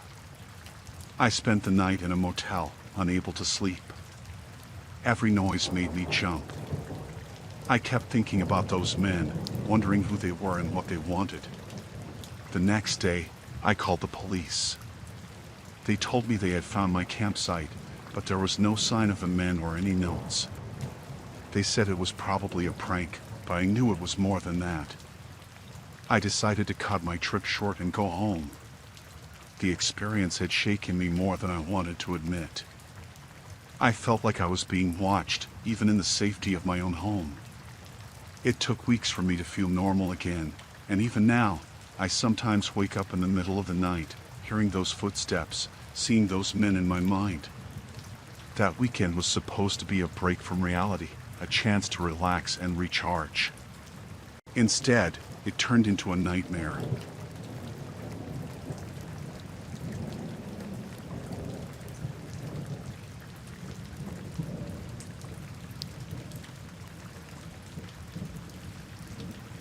I went camping alone last month to unwind from work. I picked a remote spot in the woods, far from the usual hiking trails. The weather was nice, and I thought it would be a perfect way to get away from everything. The first couple of days were peaceful. I spent my time hiking and sitting by the fire. But on the third day, something strange happened. As I was out for a morning walk, I noticed a faint smell of gasoline. It was odd, given how secluded the area was. I followed the smell, curious. It led me deeper into the woods, where the trees grew denser. After a while, I came across a small clearing. There, hidden among the trees, was a rundown cabin I hadn't seen before. It looked abandoned at first, but then I saw some fresh footprints around it. I decided to take a closer look. As I approached, I heard voices coming from inside. I crept up and peered through a crack in the door. What I saw made my heart race. Inside the cabin were several people. They were surrounded by stacks of bags and boxes, and there were large containers filled with what looked like chemicals. They were talking in low voices, and I caught snippets of conversation about deliveries and deals. It hit me that this was some kind of drug operation. I backed away slowly, trying not to make any noise. I was about to turn and leave when one of the men suddenly stepped outside. I froze behind a tree, holding my breath. He walked right past me, and I had to wait until he was out of sight before I moved. I started making my way back to my campsite as quietly as I could. My mind raced. I knew I had to get out of there and call the authorities, but I was worried they'd come looking for me. I decided to pack up and leave immediately. As I packed my gear, I kept glancing around, half expecting someone to show up. The cabin was still in sight, but I couldn't see anyone around it. I hurriedly stuffed my things into my backpack and decided to take a different route to avoid being seen. I started hiking away from the cabin, trying to stay calm. But then I heard voices again, closer this time. I ducked behind some bushes and watched as three men emerged from the woods, heading in the direction I'd just come from. They were shouting at each other, and I could hear them talking about searching the area. Panic set in. I had to find a safer path. I chose to head uphill, hoping the higher ground would give me a better vantage point and help me avoid being seen. I moved quickly but carefully, trying not to make any noise. After what felt like hours, I reached a small ridge. From there, I could see the cabin in the distance, and I noticed that the men were still searching the area. I waited until they were out of sight before making my way down to the nearest road. When I finally reached the road, I was exhausted and scared. I flagged down a passing car and explained the situation to the driver. He seemed skeptical but agreed to take me to the nearest town. In town, I reported everything to the police. They took my statement and said they'd look into it. I gave them the details of where I'd seen the cabin and described the people I'd seen, They assured me they'd investigate.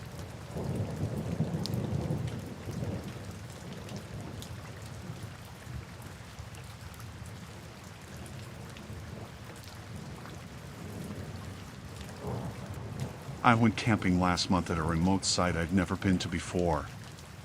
I had heard it was quiet and isolated, which is exactly why I chose it. I was hoping for some peace and quiet away from the city. The first day was perfect. The weather was clear, and the campsite was peaceful. On the second day, I went for a hike and spent most of the afternoon exploring the nearby trails. I returned to my tent around dusk, feeling tired but content. As I approached, I noticed something was off. The first sign was a faint rustling sound coming from my tent. My heart started to race. When I got closer, I saw that the tent's entrance was partially open. My gut told me something was wrong. I cautiously approached and saw that the tent had been slashed open. The fabric was ripped in several places. I felt a chill run down my spine. I quickly unzipped the remaining part of the entrance and looked inside. My belongings were scattered everywhere. My clothes, food, and camping gear were all tossed around. My backpack, which had my wallet and phone, was lying in the corner, ripped open. I was in shock, trying to process what had happened. I felt a mix of anger and fear. Anger at whoever did this and fear of what they might do next. I looked around the campsite, but there was no one in sight. I couldn't tell if they were still nearby or if they had left already. I decided to look for any clues. I saw some footprints leading away from the tent, but they quickly disappeared into the dirt. There was no clear path, and the area was overgrown. It was getting dark, and I knew I had to make a decision quickly. I was alone in the middle of nowhere, and my first instinct was to pack up and leave. I started gathering my things, trying to salvage what I could. I had to be quick, and the thought of someone potentially coming back made me move faster. As I was packing up, I heard a twig snap nearby. I froze, my heart pounding. I scanned the surrounding woods, but there was no one to be seen. I tried to ignore the sound and focused on getting my gear together. I had nearly finished packing when I heard a low voice from behind me. It was hard to make out the words, but it sounded like someone was talking, not too far away. I grabbed a flashlight and shone it in the direction of the sound, but there was nothing there. With a final glance around the campsite, I realized I couldn't stay here. I grabbed my keys and gear, shoved everything into my car, and drove away, leaving the campsite behind. I kept checking my rearview mirror, half expecting to see someone following me. I drove to the nearest town and found a small motel. I rented a room for the night and called the police to report the incident. I gave them all the details I could remember and told them about the slashed tent and the scattered belongings. They took my report seriously and said they would send someone to check out the campsite. That night, I barely slept. Every noise outside made me jump. I kept the lights on and stayed awake, waiting for morning. I didn't feel safe until I was back in the city.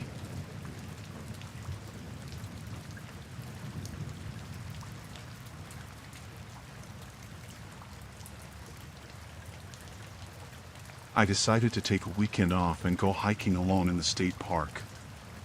I needed some time away from the city and work. The park was huge, with miles of trails, and I knew it would be the perfect place to clear my head. I packed my backpack, loaded my car, and drove out early on Saturday morning. The weather was perfect, cool and sunny. I parked my car at the trailhead, shouldered my pack, and started my hike. The first few hours were great. I enjoyed the sounds of nature, the smell of the trees, and the feeling of being alone in the wilderness. I didn't see many other hikers, which was exactly what I wanted. Around midday, I stopped to eat some lunch. I found a nice spot by a stream and sat down to rest. While I was eating, I noticed a man coming down the trail. He looked disheveled, his clothes dirty and torn. He had a wild look in his eyes. As he got closer, I felt a pang of unease. "Hey, there," he called out, his voice rough. "You got any water? I've been lost out here for days." I hesitated, then nodded. "Sure, I have some. Are you okay?" He walked over and I handed him a water bottle. He drank greedily, almost finishing the whole thing.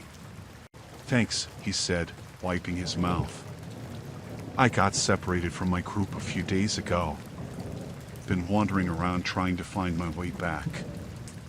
I felt sorry for him, but something about his story didn't add up. He had no gear, no backpack, nothing that a hiker would have. "Where did you get lost?"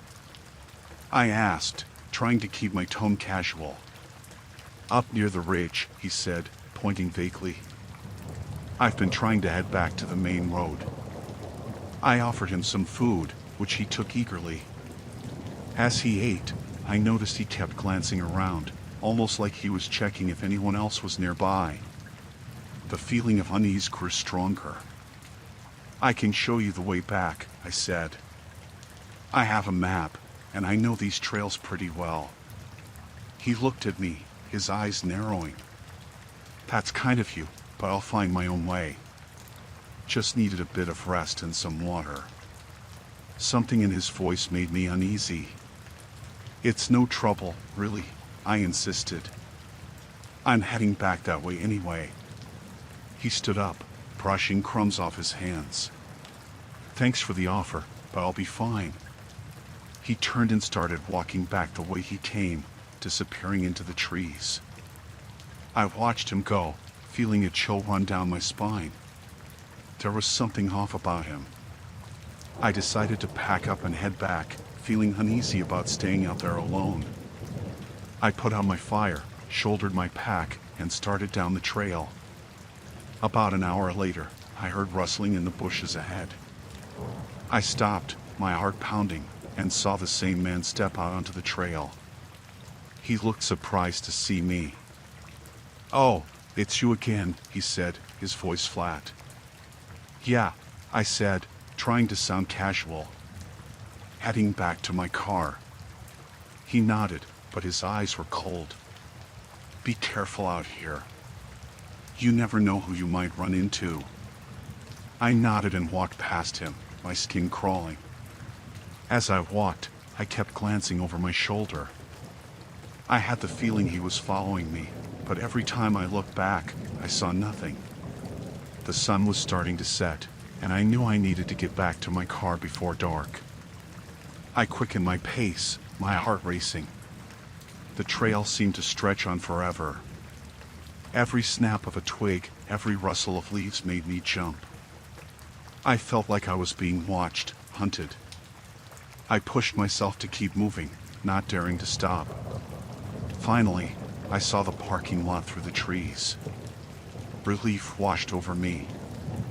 I jogged the last few yards to my car, fumbling for my keys. As I unlocked the door, I heard footsteps behind me. I turned and saw the man emerging from the trees, his face twisted in anger. "You shouldn't have come back here," he growled, his voice low and menacing. I jumped into my car and locked the doors. He banged on the window, shouting. I started the engine and floored it, gravel spraying as I sped out of the parking lot. I looked in the rearview mirror and saw him standing there, watching me with a look of pure rage. I drove straight to the ranger station and told them everything. They took me seriously, sending out a search team. Later, I found out that the man was a fugitive, hiding out in the park to avoid capture. He had been on the run for weeks, and I had stumbled right into his hiding place. The rangers found his campsite and some of his belongings, but he was gone. I was lucky to get out when I did.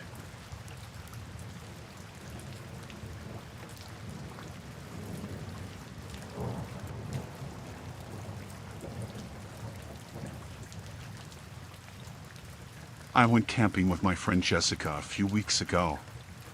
We picked a spot by a small lake, surrounded by dense woods. The place seemed perfect for a quiet weekend away from the city. We set up our tent, built a fire, and settled in for a relaxing evening.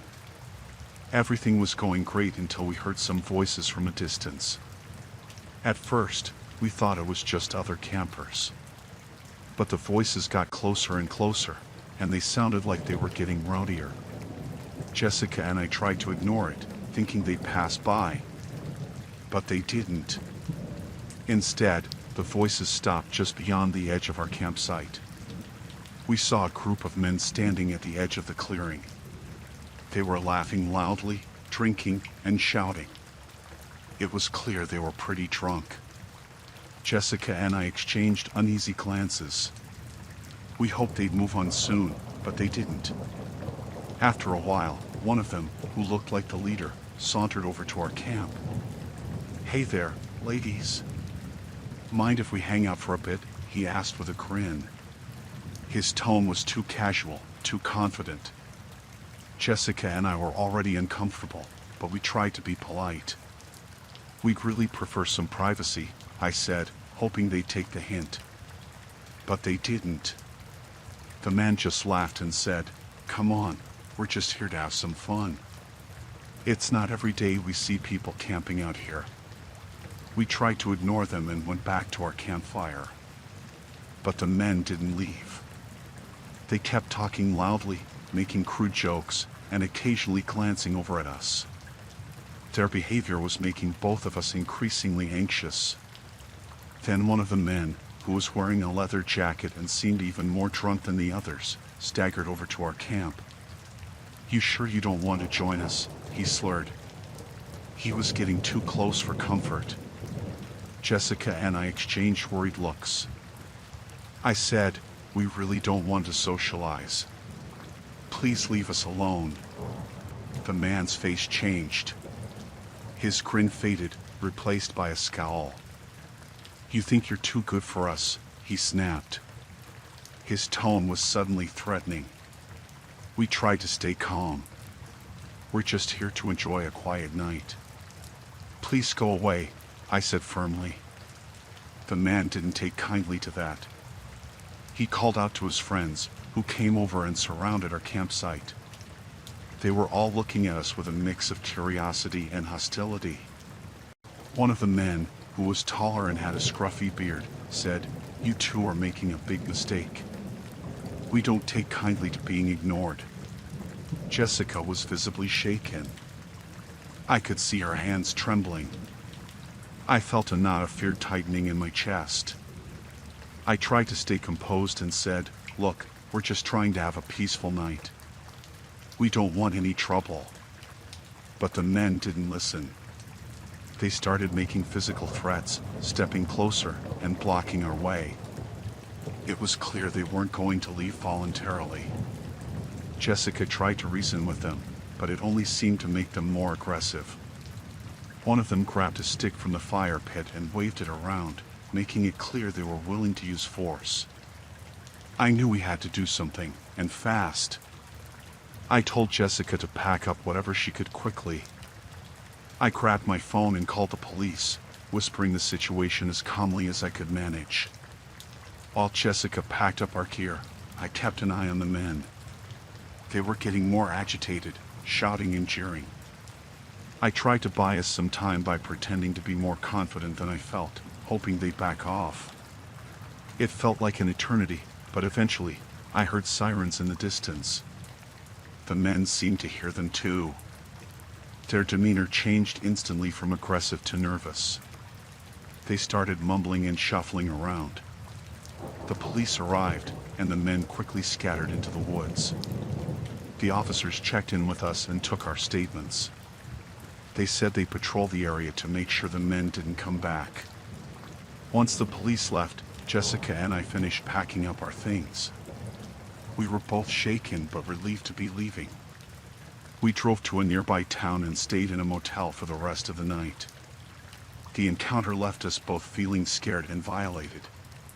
We were grateful that the situation didn't escalate further and that we were able to get help in time.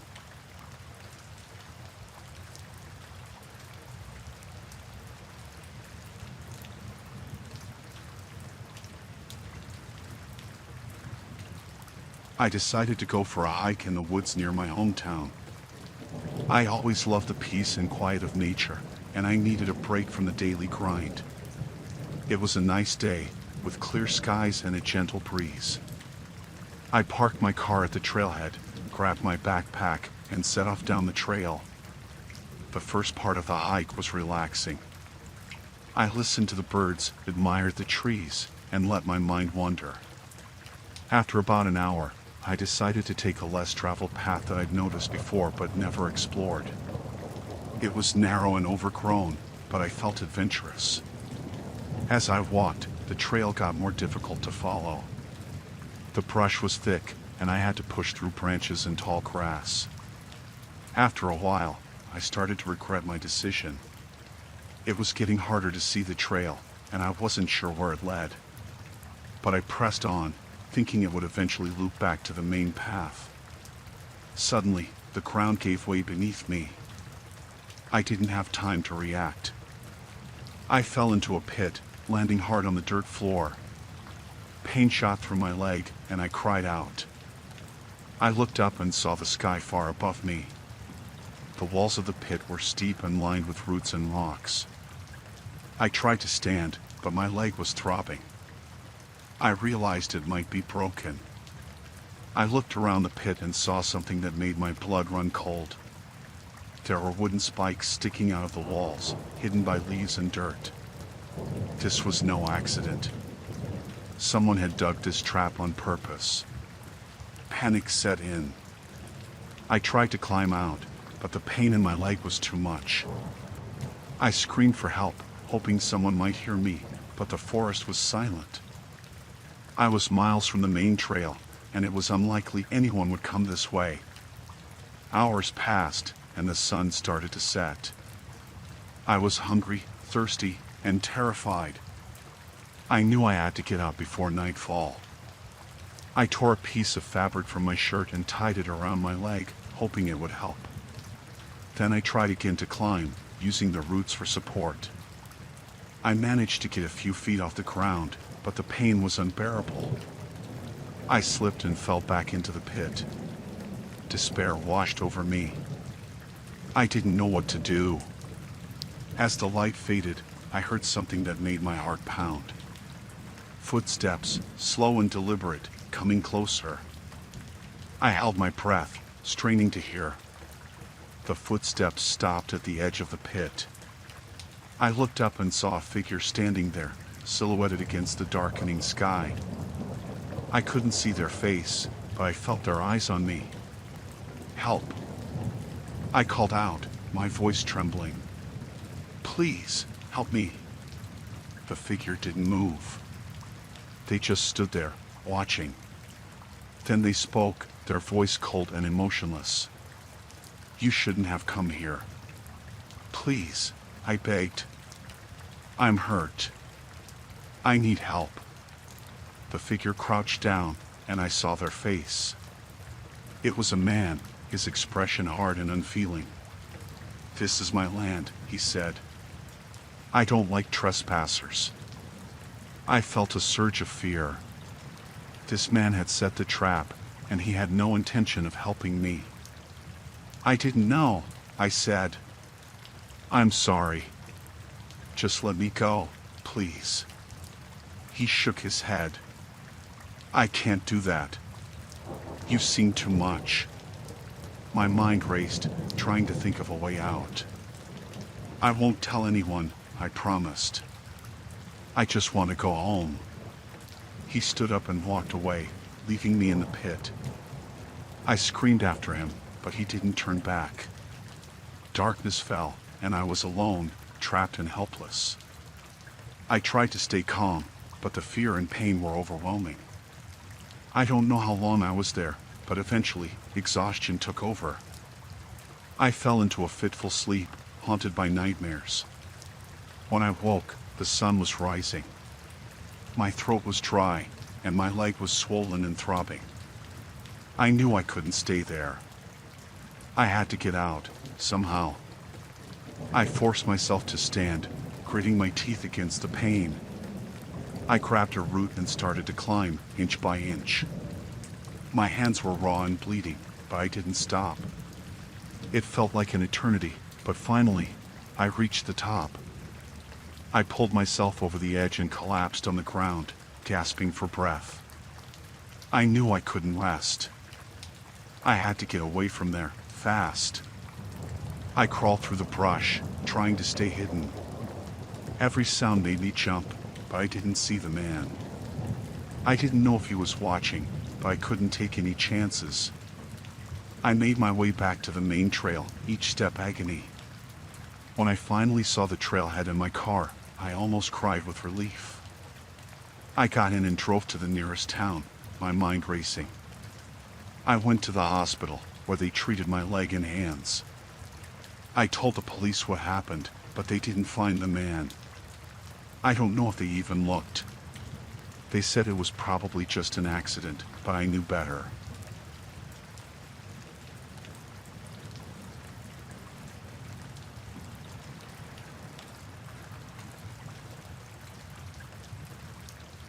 It was supposed to be a quiet escape, just me in the woods. The campsite was a few miles from the nearest road, and I thought it was perfect for some solitude. I arrived in the late afternoon, set up my tent, and made sure everything was in place. The first night was peaceful. I cooked a simple meal over the fire and went to bed early, looking forward to a few days of relaxation. But when I woke up the next morning, things felt off. My sleeping bag was unzipped, and my backpack was not where I had left it. I figured maybe I'd been careless or that I was just tired and misplaced things. I went outside to check my gear. My tent had been moved a little, and the straps on my backpack were loose. It didn't look like a lot had been disturbed, but it felt strange. I was alone in the woods, so I brushed it off as possibly the wind or maybe an animal. I started to unpack and get things ready for the day. Later that day, I noticed some of my food supplies were missing. I thought maybe I had miscounted or overlooked something. It was just a couple of items, so it wasn't a huge deal, but it was definitely weird. I decided to check my tent and make sure everything was still in order. When I went inside, I saw that my gear was scattered. My camping stove was out of its bag, and some of my clothes were tossed around. At this point, I was starting to get anxious. I was sure I had packed everything properly the night before. I started to clean up and organize things, but the more I looked, the more I realized things were missing or out of place. My water bottle, which I'd left on the ground by my tent, was gone. I was beginning to feel uneasy, like someone had been there and wanted me to notice. As evening approached, I decided to make a quick trip to the nearby lake for some fishing. The thought of being around water helped calm my nerves a little. I fished for a couple of hours, catching nothing but small fish. The sun began to set, and I started heading back to camp. When I returned, I saw that my tent was now completely unzipped. The wind wasn't strong enough to have done that. My heart started pounding. I quickly checked inside, and this time, my sleeping bag was missing. Everything else seemed untouched, but I knew something was seriously wrong. I felt a rush of panic. Whoever had been there had deliberately tampered with my gear. I was alone, far from any help, and now I had no sleeping bag. I knew I needed to figure out what to do fast. I packed up as much of my gear as I could and kept a close watch on the surroundings. It was getting dark, and I could see the outline of the forest around me. I heard rustling noises, but whenever I turned my flashlight towards them, nothing was there. I knew I had to stay alert. I decided to make a quick call to a friend to let them know what was happening. I managed to get a signal and told them I was having some trouble and needed help. I didn't want to alarm them too much, but I was starting to feel genuinely scared. As night fell, I stayed awake, keeping an eye on the perimeter of my campsite. Every crackle of leaves or snap of a twig set my nerves on edge. I felt like I was being watched, and the feeling didn't go away. My mind was racing, trying to think of what to do next. Around midnight, I heard footsteps coming closer to my campsite. I froze, holding my breath. The footsteps stopped just outside the ring of light from my campfire. I grabbed a flashlight and shone it in the direction of the noise, but there was no one there. I spent the rest of the night sitting by the fire, trying to stay awake. As dawn approached, I saw a figure moving in the distance. I couldn't make out details, but it looked like someone was walking away from my campsite. I didn't know if they had been watching me all night or if they were just passing through. When the sun finally came up, I packed up everything I could and prepared to leave. I felt a mixture of relief and fear. I made sure to double-check my surroundings and notice more signs of disturbance around the campsite. It was clear now that someone had deliberately tried to make me feel vulnerable and isolated. I finally made it back to my car and drove to the nearest ranger station.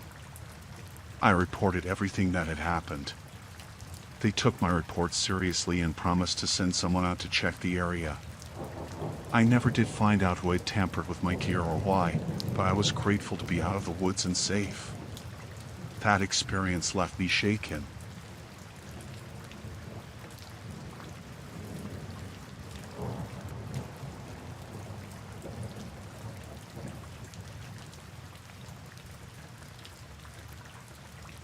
I decided to spend a weekend camping alone to clear my head. I found a remote campsite, far away from the busy campgrounds. It was perfect, isolated, quiet, surrounded by thick forest. I set up my tent, built a small fire, and settled in for a peaceful night. As the sun set, I enjoyed the tranquility, listening to the sounds of the forest. Around midnight, I heard rustling outside my tent. At first, I thought it was just an animal, but the sounds grew louder. I grabbed my flashlight and stepped outside. A man stood at the edge of my campsite, looking disheveled and confused. "I'm lost," he said, his voice shaky. "Can you help me?" I was startled but tried to stay calm. "Sure, I have a map. Where are you trying to go?" He stepped closer, his eyes darting around nervously. I got turned around. "I just need to get back to the main road." I handed him my map, but he didn't even glance at it. Instead, he kept his eyes on me, studying me. I felt a chill run down my spine. Something was off. "What's your name?" I asked, trying to keep the conversation light. "Tom," he replied quickly. "Listen, can I just stay here for the night? I'll leave in the morning." Every instinct told me to say no, but I didn't want to seem rude or paranoid. "I guess that's okay. You can sleep by the fire." He nodded and sat down, warming his hands. I returned to my tent but left the flap open, watching him closely. He seemed jittery, constantly looking around. After a while, he lay down and appeared to sleep. I tried to relax but kept one eye open. I must have dozed off because I woke to the sound of my tent zipper. I froze, heart pounding. Tom was standing over me, holding my flashlight. "I couldn't sleep," he said.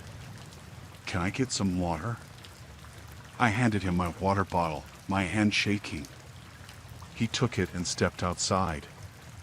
I knew I couldn't stay here with him. I needed to leave, now. I quietly gathered my things, trying not to make a sound. Suddenly, I heard him rummaging through my supplies outside.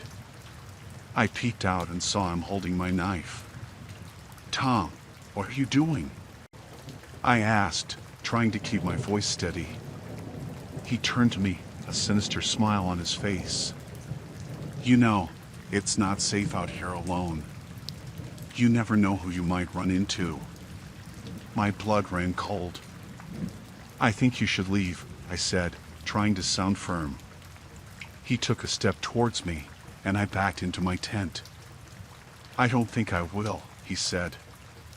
I grabbed my phone, trying to call for help, but he lunged at me, knocking it out of my hand.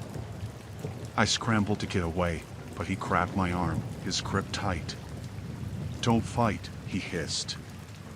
I kicked him as hard as I could, and he let go, cursing. I darted out of the tent, running into the woods. I could hear him behind me, crashing through the underbrush. I ran blindly, branches scratching my face and arms. I didn't know where I was going, just away from him. I stumbled and fell, my ankle twisting painfully. I forced myself up, limping forward. I heard him shouting, getting closer. I saw a large tree and ducked behind it, trying to catch my breath. I listened, my heart pounding in my ears. He walked past me, cursing under his breath. I stayed perfectly still until his footsteps faded. Then, I slowly made my way back to my campsite, grabbing my keys and a few essentials. I hobbled to my car, constantly looking over my shoulder. When I finally reached it, I jumped in and locked the doors. I started the engine and sped down the dirt road, not looking back. I drove to the nearest town and went straight to the police.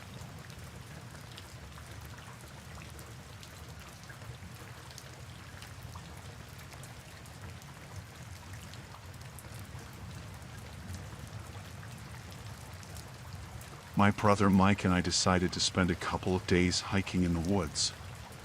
We chose a secluded trail that promised some peace and quiet. We were both looking forward to escaping the noise and stress of the city. The weather was perfect as we set out, with clear skies and a light breeze. Everything felt right as we made our way deeper into the forest. By late afternoon, we had set up our camp at a small clearing beside a creek. The area was serene, and we felt completely alone. We pitched the tent, gathered some firewood, and prepared for a cozy evening. As the sun dipped below the horizon, we lit a fire and cooked some dinner. Everything was going smoothly, and we were enjoying the calm of the forest. Just as the sky was darkening, we noticed a man approaching from the trail. At first, he seemed like a regular hiker, maybe someone who had gotten lost. He was dressed in worn-out clothes and had a heavy backpack. We greeted him and offered him some food, thinking he might be in need. He accepted the offer but seemed oddly quiet and reserved. After he finished eating, he mentioned that he had lost his way and needed to head back to the main trail. We offered him directions, but he insisted on staying for a while longer. Something about his insistence made me uneasy, but I shrugged it off. We had some small talk around the fire, and he eventually left, heading back into the woods. Mike and I were relieved when he finally left. It wasn't just the man's presence that had unsettled us, it was the way he had looked at us. It felt like he was sizing us up, but I didn't want to worry Mike too much. We finished up our evening and went to bed. I woke up in the middle of the night to a strange noise. I sat up and listened. The sounds of twigs snapping and footsteps near our camp made my heart race. I nudged Mike, and we both got up to investigate. We checked around the campsite but didn't see anything. The noise stopped, and we tried to convince ourselves it was just an animal.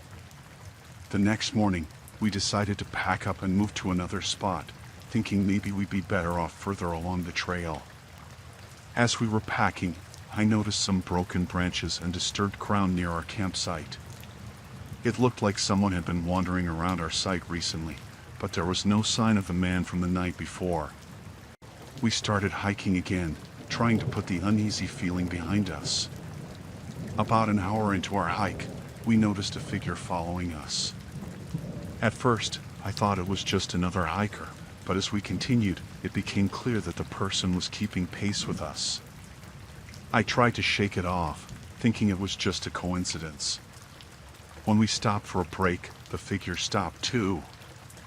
I glanced back and saw it was the same man from the night before. He was now closer and watching us intently. My heart sank. He seemed to be moving deliberately, almost as if he was waiting for something. Mike noticed too, and we both felt a growing sense of dread. We tried to pick up the pace, but the man kept following. He was now coming closer, and his demeanor was noticeably more aggressive. I could see his expression more clearly now. His face was twisted in an unsettling grin. It was as if he was enjoying the fear he was causing. I whispered to Mike that we needed to find a way out of the woods quickly. We decided to take a different trail, hoping to lose him in the dense underbrush. As we veered off the main path, we heard the man shouting behind us, calling out in a way that made my blood run cold. He was angry and seemed determined to catch us. We pushed ourselves harder, dodging through the trees and jumping over fallen logs. Every now and then, we hear his footsteps getting closer, and the fear made us run faster. I felt a rush of panic. The thought of being trapped in the woods with someone so aggressive was terrifying. At one point, we came to a narrow, steep ravine. We had no choice but to climb down carefully. As we were descending, we heard the man's voice getting closer. He was shouting, and his words were becoming more frantic. It was clear he was right behind us, and I was terrified that he would catch up before we could find a way out. We finally made it to the bottom of the ravine and scrambled up the other side, desperately trying to find the trailhead. Our energy was waning, but we kept pushing forward. The sound of the man's shouts gradually faded as we reached the main trail again. We kept running until we saw a group of hikers coming towards us. We flagged them down and told them what had happened. The other hikers helped us contact park rangers. We were taken to a ranger station where we explained everything in detail. They assured us that they would search the area and look for the man. The rangers were concerned but also determined to help us. We finally made it back to our car, feeling a mix of relief and exhaustion.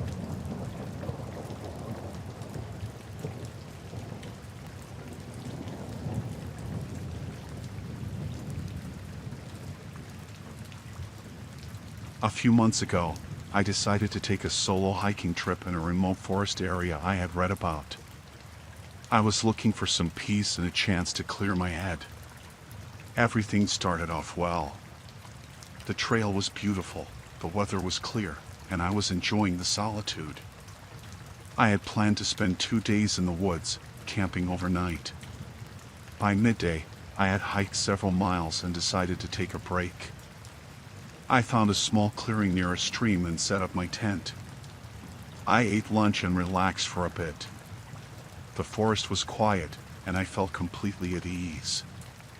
After a while, I packed up and continued on my way. It was late afternoon when I noticed a man walking towards me on the trail. He was alone, wearing a faded flannel shirt and jeans. He looked disheveled but not threatening at first. As he got closer, he greeted me and introduced himself as Greg. He said he was out here for a few days, too, and was looking for a specific spot that he had trouble finding. He seemed friendly enough, and I offered him some water. He thanked me and started asking questions about my hike. I told him about my plans and the route I had taken so far. That's when he started suggesting that I should follow him to a more secluded area nearby. He said it was a great spot for camping and that he could show me the way. I was initially open to the idea but felt uneasy. The way he spoke about the area seemed a bit off. He mentioned that it was a bit of a secret spot and that only a few people knew about it. I told him I was content with where I was and preferred to stay on my current path. Craig's demeanor changed immediately. His friendly smile faded and his voice grew colder. He started insisting that I come with him. He said it was really important for me to see this place, and it was too good to pass up. His insistence made me uncomfortable.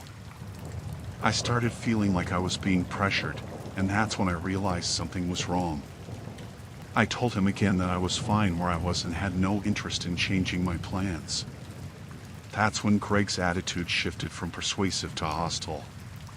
His face hardened, and he took a step closer to me. He said something like, "You don't understand, it's not just a suggestion. You should come with me." Panic started setting in. I could tell that he was no longer trying to be friendly. I made an excuse about needing to finish my hike and quickly started packing up my gear. I could feel Craig's eyes on me, watching my every move. I tried to stay calm and act normal, but inside I was terrified. Craig started to argue, raising his voice and demanding that I follow him. He even tried to grab my arm. I jerked away and told him to leave me alone. My heart was racing as I hurriedly finished packing my things. Craig's aggression was growing, and I was afraid of what he might do if I didn't get away soon. I decided to take a different path, hoping to lose him. I started walking quickly, taking turns and following less traveled trails. I could hear Craig's footsteps behind me, getting closer. His shouts echoed through the trees, and the sound of his voice made my skin crawl. I felt like I was being hunted. I kept pushing myself, not daring to look back. The forest seemed endless, and every rustle of leaves made me jump. I knew I had to keep moving if I wanted to stay safe. My legs were burning, and I was running on adrenaline, but I couldn't slow down.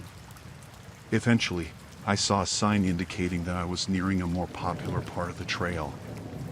I took a deep breath and pushed forward, hoping to find other hikers or a ranger station. As I approached a clearing where I could see other people, I finally heard Craig's voice trailing off in the distance. I made it to a group of hikers who were taking a break. I quickly explained what had happened, and they offered to help. They contacted park rangers, who then set out to search for Craig. I stayed with the group, feeling relieved but still shaken by the encounter. The rangers eventually found Craig. He was detained and questioned about his behavior. I was later told that he had been known for similar incidents in the past. I was grateful that he didn't manage to force me into a more dangerous situation. After the ordeal, I decided to cut my trip short and head back to civilization. The experience left me on edge, and I realized how quickly things could have gone terribly wrong.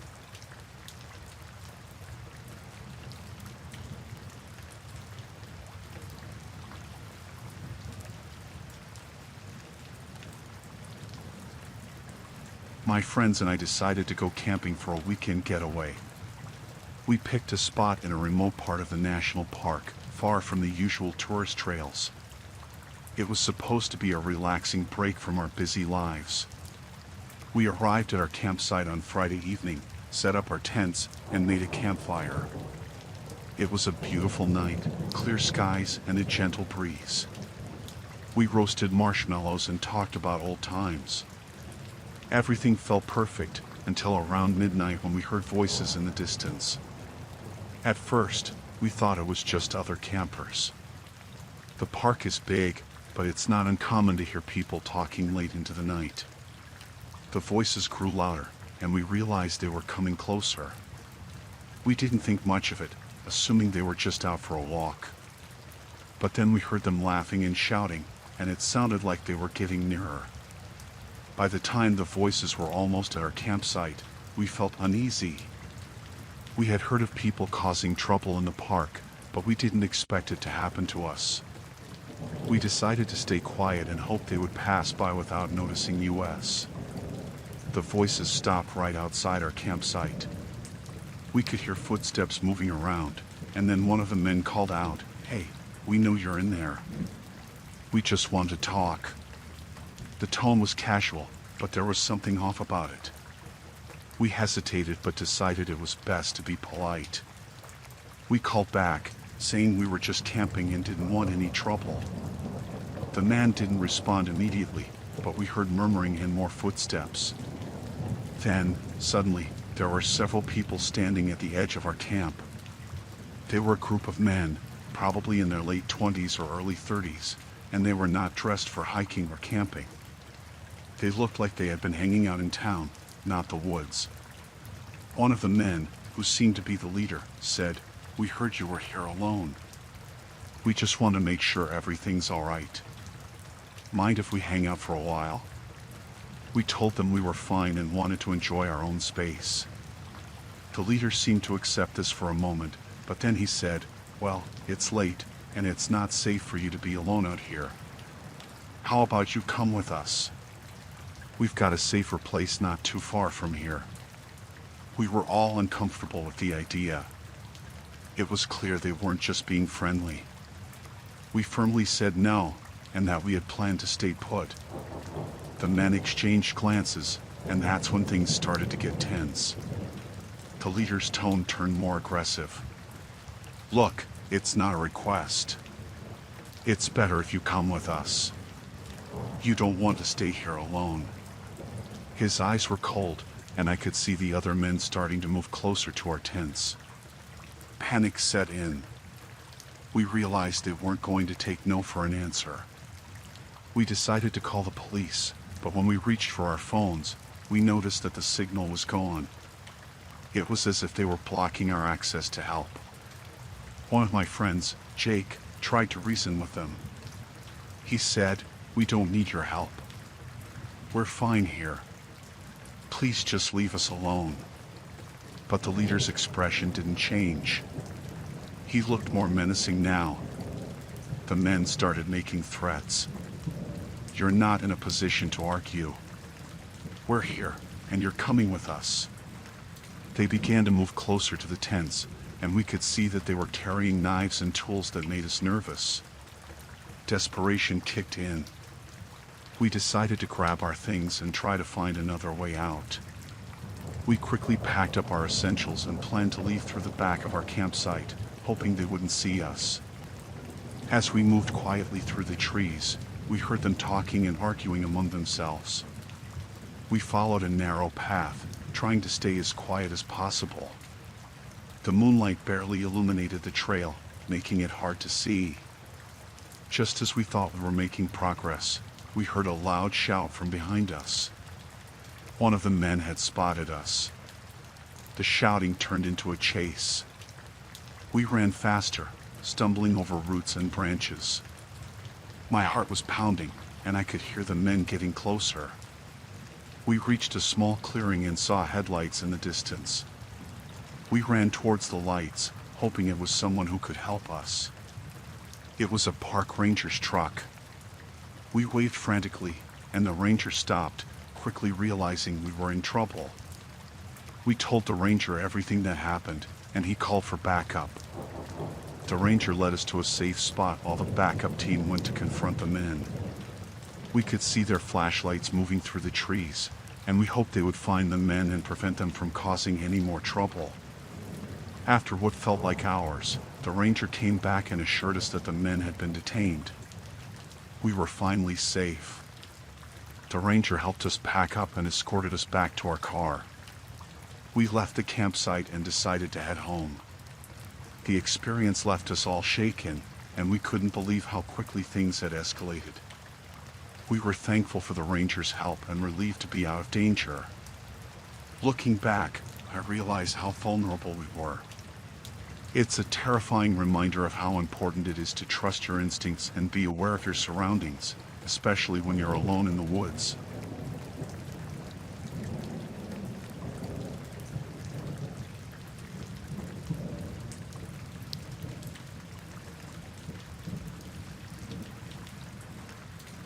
I thought I was going on a peaceful solo camping trip in the woods. Just a couple of days to unwind, clear my head, and disconnect from work. I chose a spot deep in the forest, away from the usual hiking trails, hoping for solitude and some quiet time. I set up my tent and made a small fire. Everything seemed normal until I noticed a strange smell in the air. It was faint at first, like something rotting, but I figured it was just some old leaves or maybe a dead animal. I ignored it and focused on enjoying the evening. The next morning, the smell was stronger. It was so bad I couldn't stay in the tent. I decided to go for a hike to get away from it. I picked a trail that seemed to head away from the smell and deeper into the woods. The further I went, the worse the smell became. After a couple of hours, I reached a small clearing and saw something that made my stomach churn. There were scattered bones and bits of clothing among the underbrush. I wasn't a forensic expert, but it was clear these were human remains. I froze. My first thought was to get out of there immediately and call the authorities. But then, I noticed something even more disturbing.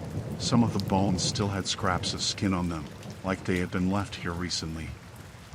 I started to back away slowly, but my heart was racing. I couldn't shake the feeling that I was being watched. I glanced around but saw nothing. The forest felt unnervingly silent. I retraced my steps back to my campsite, trying to stay calm. My mind was racing, and I felt like I was being followed. I arrived at my tent and found that my gear had been tampered with. My backpack was open, and some of my supplies were missing. It wasn't just an unsettling coincidence, it felt like someone was trying to scare me, or worse, they knew I had found something. Panic set in. I grabbed my phone to call for help, but there was no signal. I tried to think clearly. I needed to get out, but I didn't want to leave my campsite and walk into a trap. I decided to stay put and hope that someone would come looking for me. I spent the rest of the day in a state of high alert. Every sound seemed amplified. I heard snapping branches and rustling leaves but saw nothing. As night fell, the shadows in the woods seemed to close in around me. I tried to stay awake, but exhaustion eventually won. I must have dozed off because I woke to the sound of footsteps around my tent. I held my breath, straining to listen. The footsteps were slow, deliberate, like someone was circling my camp.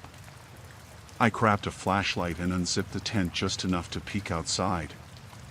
I saw dark shapes moving through the trees, but it was too dark to make out any details. I tried to stay as quiet as possible, praying whoever was out there wouldn't see me. The footsteps stopped, and I heard muffled voices. They were talking, but I couldn't understand what they were saying. My fear was mounting. I needed to get out, but I had no idea how many people were out there or where they were. I waited until the voices faded. When I felt it was safe, I crept out of the tent and started gathering what was left of my supplies. I was moving as quickly and quietly as I could, but the fear of being caught was overwhelming. As I packed, I heard a twig snap nearby. I froze, my heart pounding. I looked up and saw a flashlight beam cutting through the trees. It was moving toward my campsite. I threw the rest of my gear into my backpack and decided to make a run for it. I took a deep breath, turned off my flashlight, and started moving through the woods as quietly as possible. The forest was pitch black, and I stumbled over roots and rocks. Every so often, I heard the distant sound of voices and footsteps behind me. It felt like they were getting closer. I pushed myself harder, determined to reach the park's boundary and find safety. After what felt like hours, I finally saw the lights of a nearby ranger station through the trees. I burst through the forest and ran up to the station, shouting for help. The rangers were shocked to see me and quickly called for backup. They took me inside, and I explained everything I had seen and heard. The rangers organized a search and rescue operation to find the remains and investigate the area. They promised to keep me safe and assured me that they would find whoever was responsible. I stayed at the ranger station until it was safe to leave. The rangers later told me they had found the area I described and were able to identify the remains. They also found evidence that confirmed my fears, signs that a group of people had been operating in the area, hiding from the authorities. I was shaken but relieved to be safe.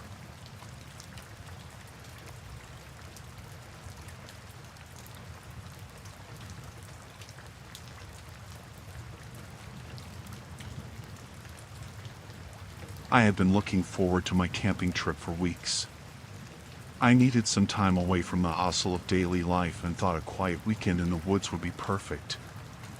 I chose a remote spot I found on an old map, a place far from the usual camping grounds, thinking it would offer me the solitude I craved. The first day was peaceful. I set up my tent, made a small campfire, and spent the evening cooking a simple meal. I felt content, the kind of quiet that lets you truly relax.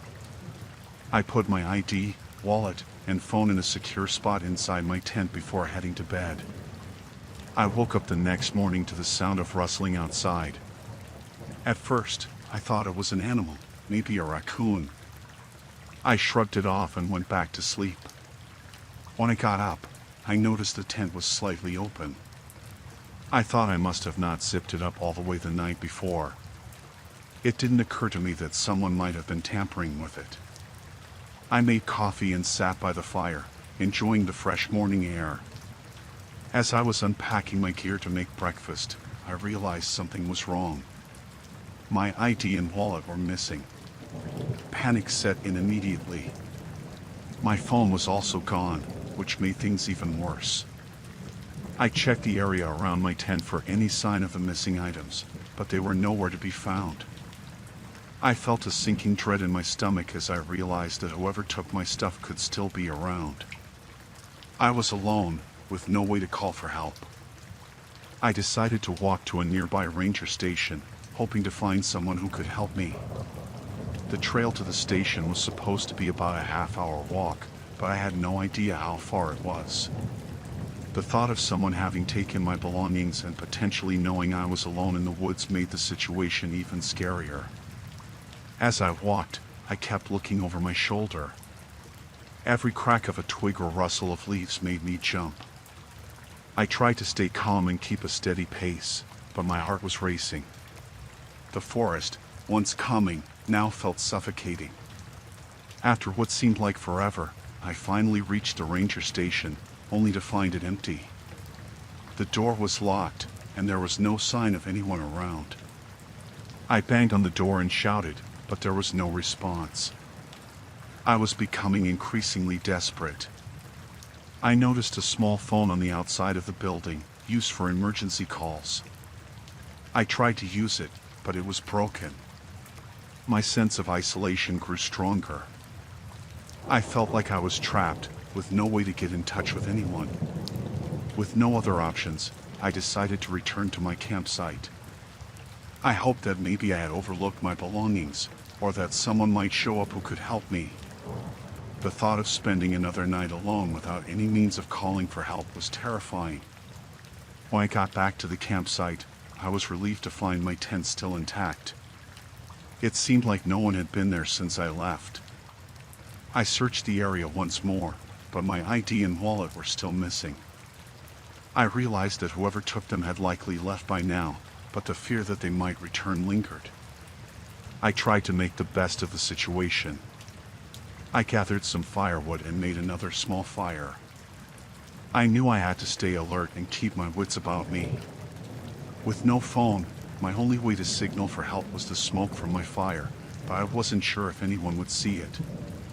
As night fell, the forest became even more oppressive. The darkness seemed to press in on me, and every sound seemed amplified. I stayed by the fire, hoping that someone would notice the smoke or come by to check on me. Around midnight, I heard footsteps approaching. I was frozen with fear. I grabbed a flashlight and turned it on, aiming it toward the noise. I saw a figure emerging from the trees. My heart pounded as I tried to make out who it was. The figure turned out to be a hiker who had been passing through. He looked as relieved to see me as I was to see him. He had a phone with him and offered to call for help. I gave him the details of my situation, and he made the call. Shortly afterward, a search and rescue team arrived. They checked my campsite and the surrounding area, but didn't find any sign of the person who had taken my belongings. They were able to take me to a nearby town where I could get a new ID and report the theft. The whole experience was deeply unsettling. I felt vulnerable and exposed in a way I had never experienced before.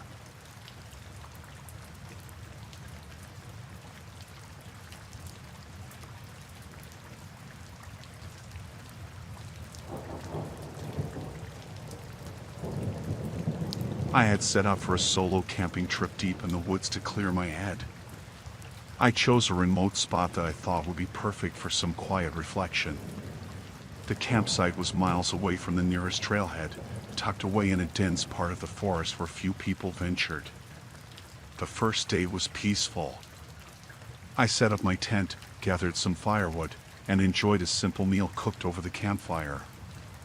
Everything seemed perfect.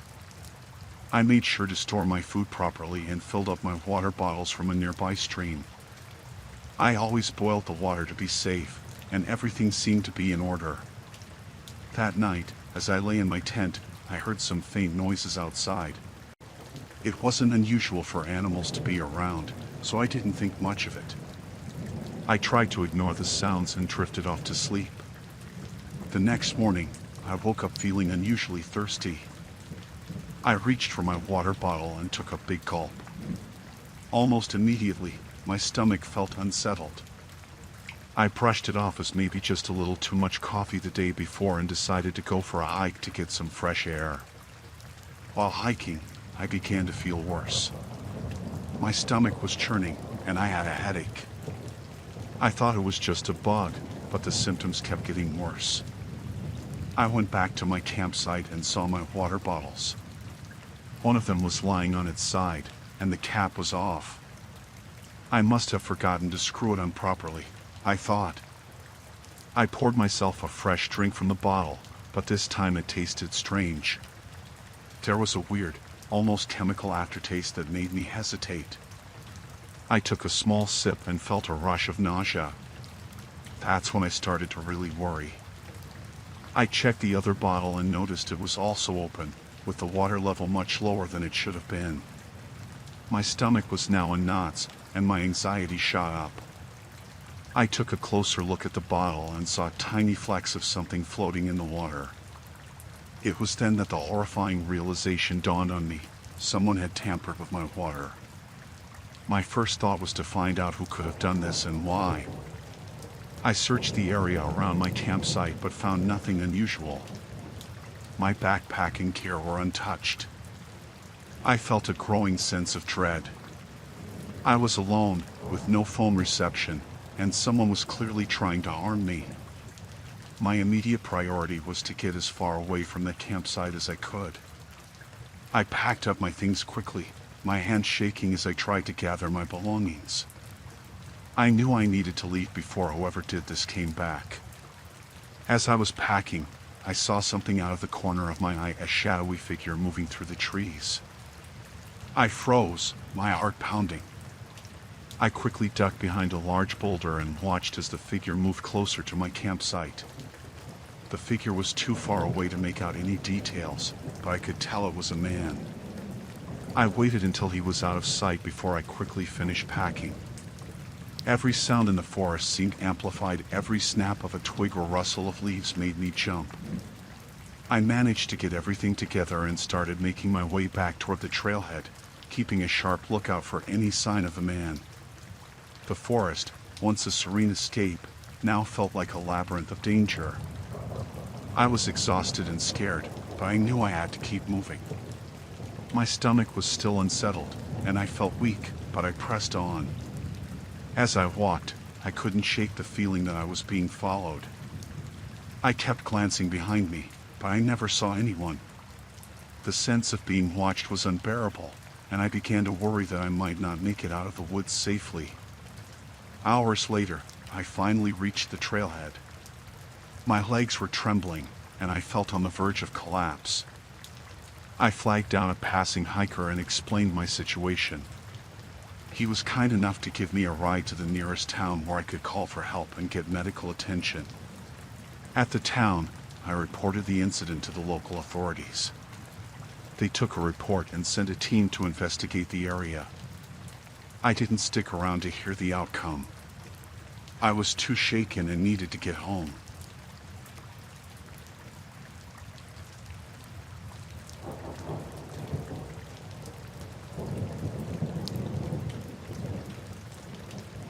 I'd been studying wildlife in a remote forest for weeks. My work involved tracking animal movements and documenting their habits. It was a lonely job, but I loved being in nature, far from the noise of the city. I had set up my base camp in a secluded part of the forest, where the trees were thick and the silence was almost complete. One afternoon, as I was reviewing some footage from my trail cameras, I noticed something odd. There were several large vehicles parked in a clearing about a mile from my camp. It was unusual to see so many cars out here. I assumed it was some local campers or hunters, but it struck me as a little suspicious. Curiosity got the better of me. I decided to check it out, taking only my camera and a notebook. I was careful not to make too much noise as I approached the clearing. The vehicles were parked haphazardly, and I noticed that some had their windows covered with dark fabric. That was odd. I crept closer and saw a group of men unloading what looked like hunting equipment. They had several large crates, which they were stacking carefully. My heart started to race. I recognized the gear from my studies. It was used for illegal poaching. These people were hunting protected animals. I took out my camera to document the scene. I wasn't sure how to handle this, but I knew I needed evidence. I was just about to take a photo when I heard a twig snap behind me. I spun around and saw one of the men from the group staring right at me. His face was hardened, and his eyes were cold. Before I could react, he shouted something to the others. The entire group turned and began to move toward me. My instincts told me to run, but I was frozen in fear. I managed to turn and start moving away, but the men were already closing in. I sprinted back toward my camp, my mind racing. I could hear the men yelling behind me. My heart pounded so hard it felt like it might burst. I made it back to my tent and grabbed my phone. It had no signal out here, but I hoped I could at least get some distance before they caught up with me. As I packed up my things in a frenzy, I heard the men's voices getting closer. They were searching for me, their shouts echoing through the forest. I had to find a way to escape. I decided to leave my camp behind and head toward a nearby river I had mapped out. The dense forest would slow them down, and I hoped the river might offer a way to lose them. I ran through the underbrush, ducking low to avoid being seen. After what felt like hours of running, I reached the river. I could hear the men crashing through the woods behind me, getting louder with each passing second. I waded into the water, hoping the sound of the river would cover my footsteps and the current might help mask my scent. I followed the riverbank, moving quickly but carefully. The water was cold, and the rocks were slippery, but I pushed through. I could see the faint light of dusk starting to settle in, and I hoped I could find a place to hide before it got completely dark. Eventually, I found a small cave along the riverbank. It was well hidden and offered some shelter. I crouched inside, my breath coming in ragged gasps. I could still hear the men calling out to each other, but their voices were fainter now. They hadn't found me yet. I waited in the cave for what felt like hours. The darkness settled around me, and the sounds of the forest began to calm. I was exhausted, both physically and mentally. I knew I couldn't stay in the cave forever. I had to find a way to get help. As soon as it was light enough to see, I ventured out of the cave. I carefully made my way back to where I had parked my car. The thought of getting back to civilization and reporting what I had seen was a relief. When I finally reached my car, I drove straight to the nearest ranger station. I reported the poaching operation and everything I had witnessed. The rangers took me seriously and assured me they would investigate the area.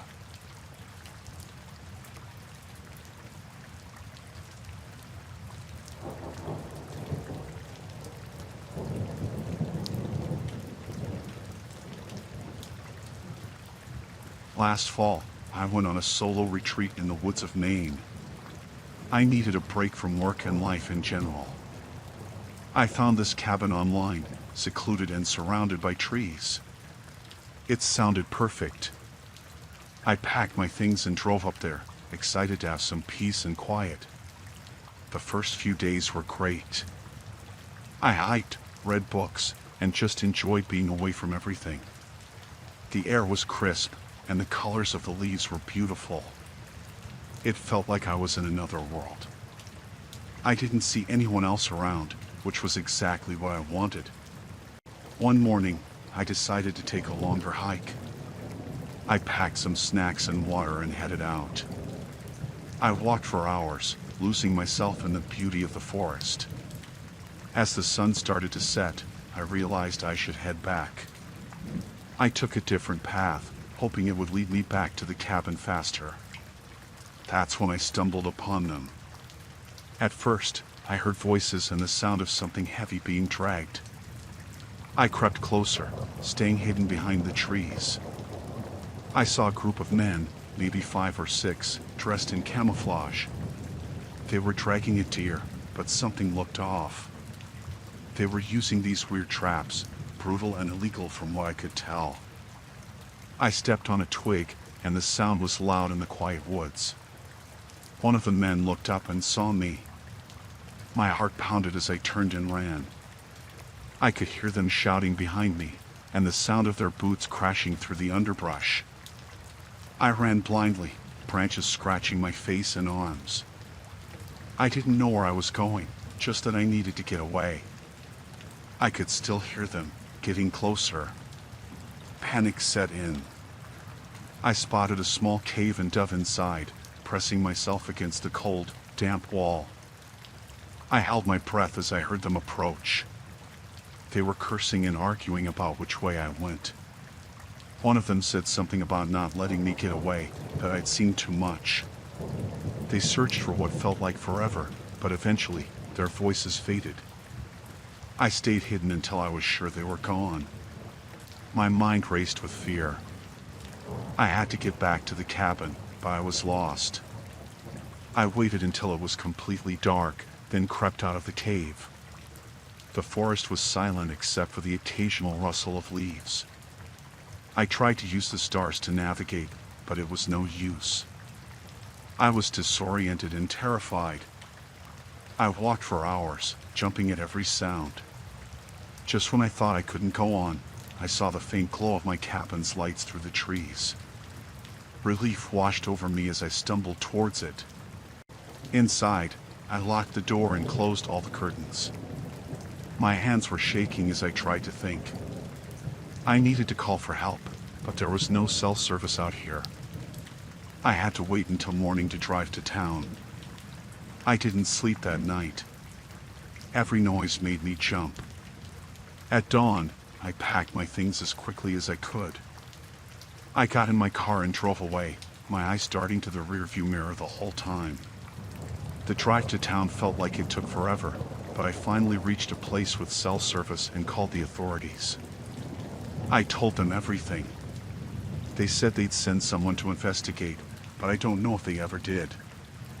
I didn't stick around to find out. I went home and tried to put the whole thing behind me.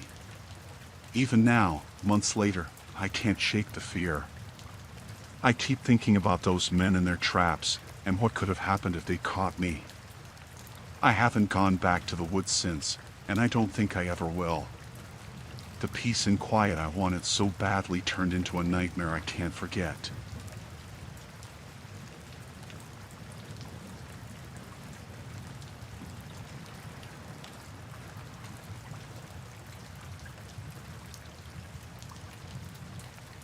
I went camping in the Black Hills of South Dakota for a little peace and quiet.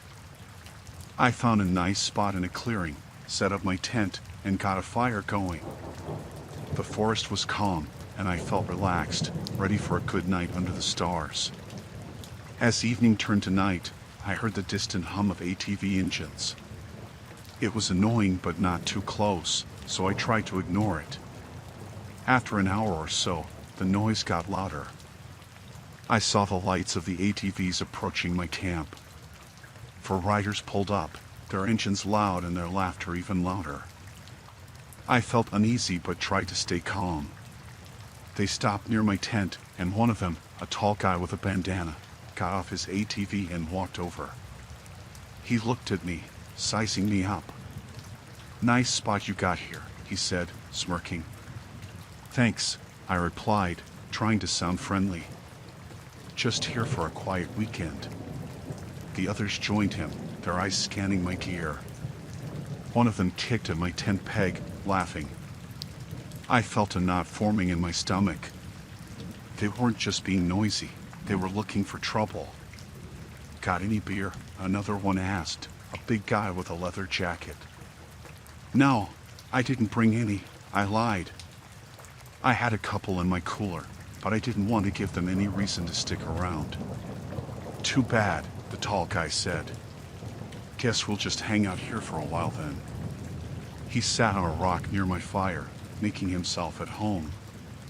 I didn't know what to do. I felt trapped. If I told them to leave, they might get angry.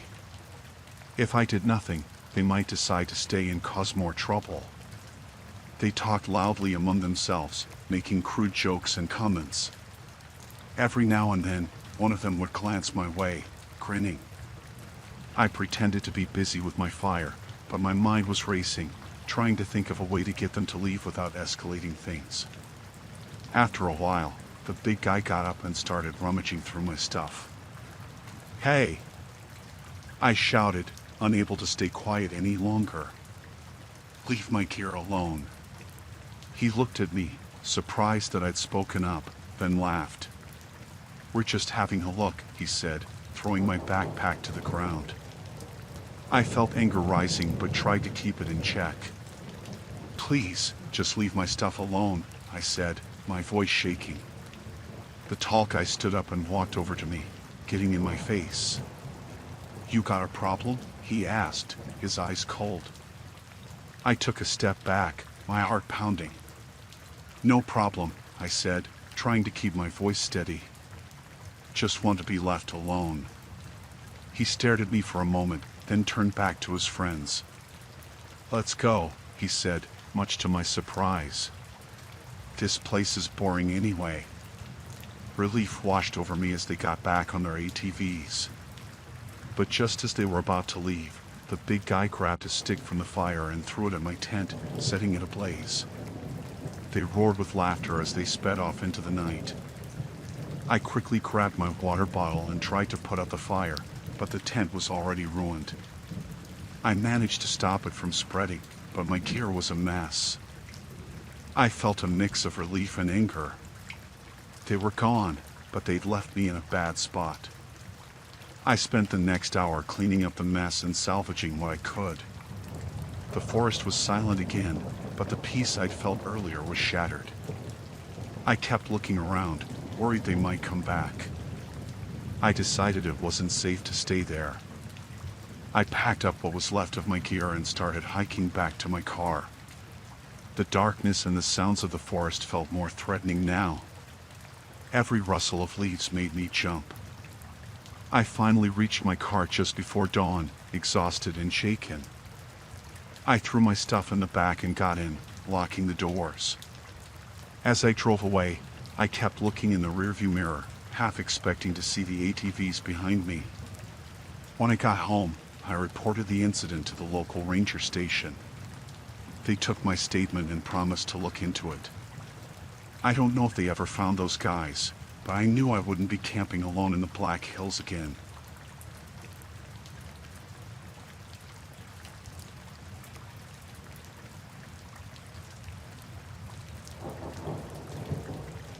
I decided to take a solo trip to the Ozarks for some peace and quiet. I needed a break from the city, from work, from everything. I packed light, just a tent, some food, and my camera. I drove deep into the woods, far away from any towns or people, and found a spot to set up camp. It was beautiful, so quiet I could hear the wind in the trees and the rustle of animals in the underbrush. The first day was perfect. I hiked, took photos, and enjoyed the solitude. As evening came, I built a small fire and cooked dinner. The night was dark, with only the stars and my fire for light. I felt a little uneasy, but I told myself it was just because I wasn't used to being alone in the woods. The next morning, I decided to explore further. I packed some water and snacks and set off on a trail that seemed to go deeper into the forest. After a couple of hours, I came across a small, overgrown path. It looked like it hadn't been used in years, but curiosity got the better of me, and I followed it. The path led to a clearing with an old, run-down cabin. It looked abandoned, windows boarded up, the wood weathered and gray. But there was something about it that didn't feel right. I thought about turning back, but my curiosity was stronger. I walked closer, trying to get a better look. Suddenly, I heard a rustling noise from behind the cabin. I froze, my heart pounding. A man emerged from the trees, dirty and disheveled. He looked like he hadn't seen another person in years. His eyes were wild, and he was holding a shotgun. "What are you doing here?" he shouted, his voice rough and angry. I was just hiking," I stammered, raising my hands. "I didn't mean to intrude." "This is my land," he said, stepping closer. "You have no right to be here." "I'm sorry," I said, backing away. "I'll leave now." But he didn't seem to hear me. He raised the shotgun, pointing it directly at me. Panic surged through me. I turned and ran, not daring to look back. I heard a shot, the sound echoing through the trees. I kept running, my breath coming in ragged gasps. I didn't know where I was going, just that I had to get away. The forest seemed to close in around me, the trees all looking the same. I could still hear him behind me, crashing through the underbrush, shouting. I stumbled, falling to the ground. My ankle throbbed, but I forced myself to get up and keep moving. I found a small ravine and slid down into it, hiding behind a large rock. I held my breath, trying to stay as quiet as possible. I heard him above, cursing and shouting. He fired the shotgun again, the sound deafening. I pressed myself against the rock, praying he wouldn't find me. After what felt like hours, the noise stopped. I waited, not daring to move. When I was sure he was gone, I climbed out of the ravine and started back the way I had come. I was limping, my ankle swollen and painful, but I didn't stop. I had to get back to my camp, to my car. It took me hours to find my way back. The sun was setting by the time I reached my campsite. I grabbed my things, threw them in the car, and drove away as fast as I could. I didn't stop until I was miles away, back in civilization. I went to the nearest police station and told them what had happened. They took my statement and said they would investigate, but I don't know if they ever found him. I still think about that day, about how close I came to not making it out of those woods. Now, whenever I go hiking, I make sure to stay on marked trails and never go alone.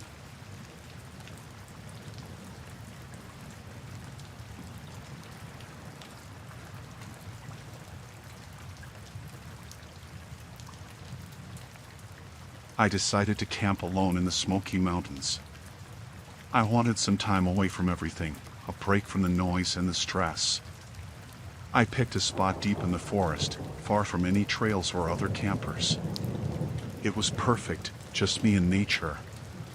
The first night was peaceful. I set up my tent, built a small fire, and cooked dinner. The sounds of the forest were comforting, and I fell asleep easily. The next morning, I woke up early, ready to explore. I hiked all day, taking in the beauty of the mountains, the fresh air, and the solitude. When I returned to my campsite, something felt off.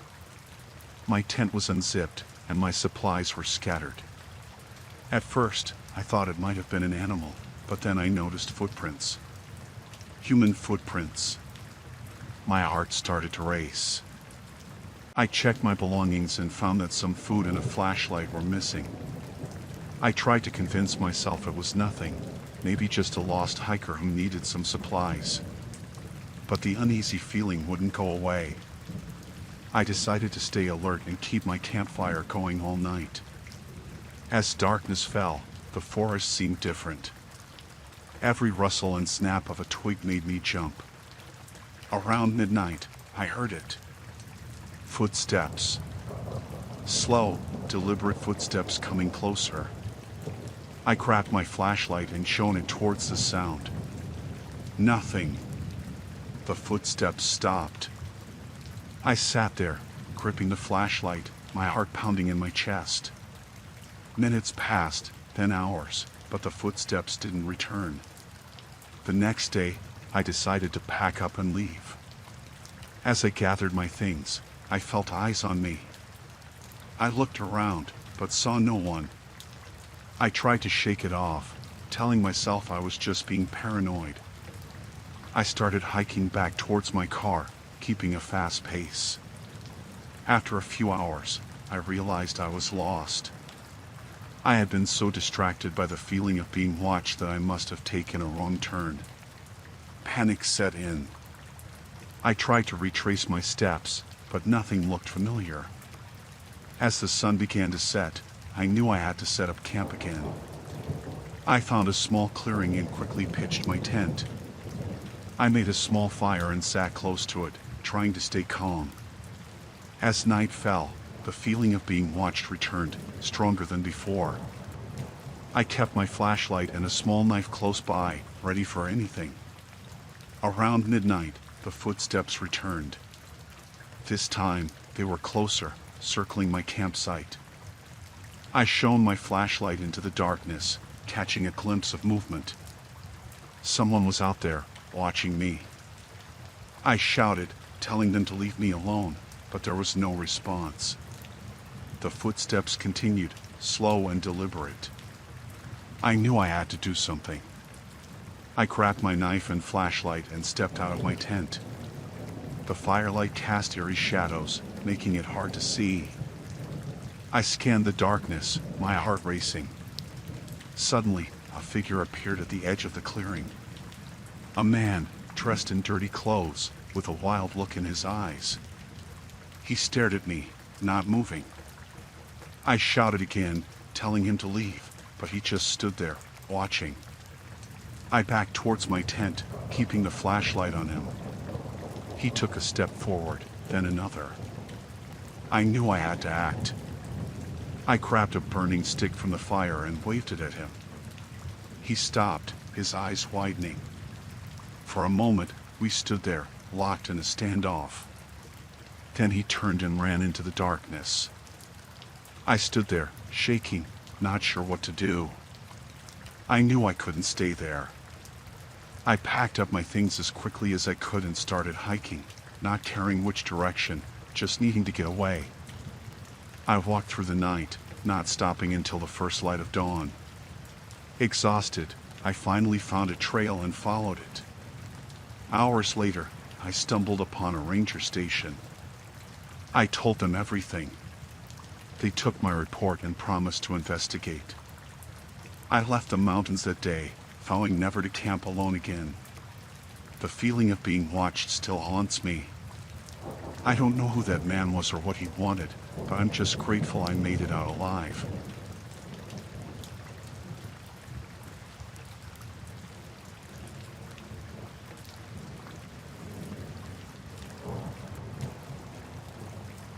I've always loved photography, especially capturing the raw beauty of nature. So when I got the chance to explore the Everglades, I was ecstatic. It was just me, my camera, and the endless expanse of marshes and mangroves stretching out before me. I spent the day snapping photos of everything, the wildlife, the vegetation, the serene waters reflecting the golden hues of the setting sun. The Everglades were breathtakingly beautiful, a photographer's paradise. As dusk settled in, I decided to find a good spot for some nighttime shots.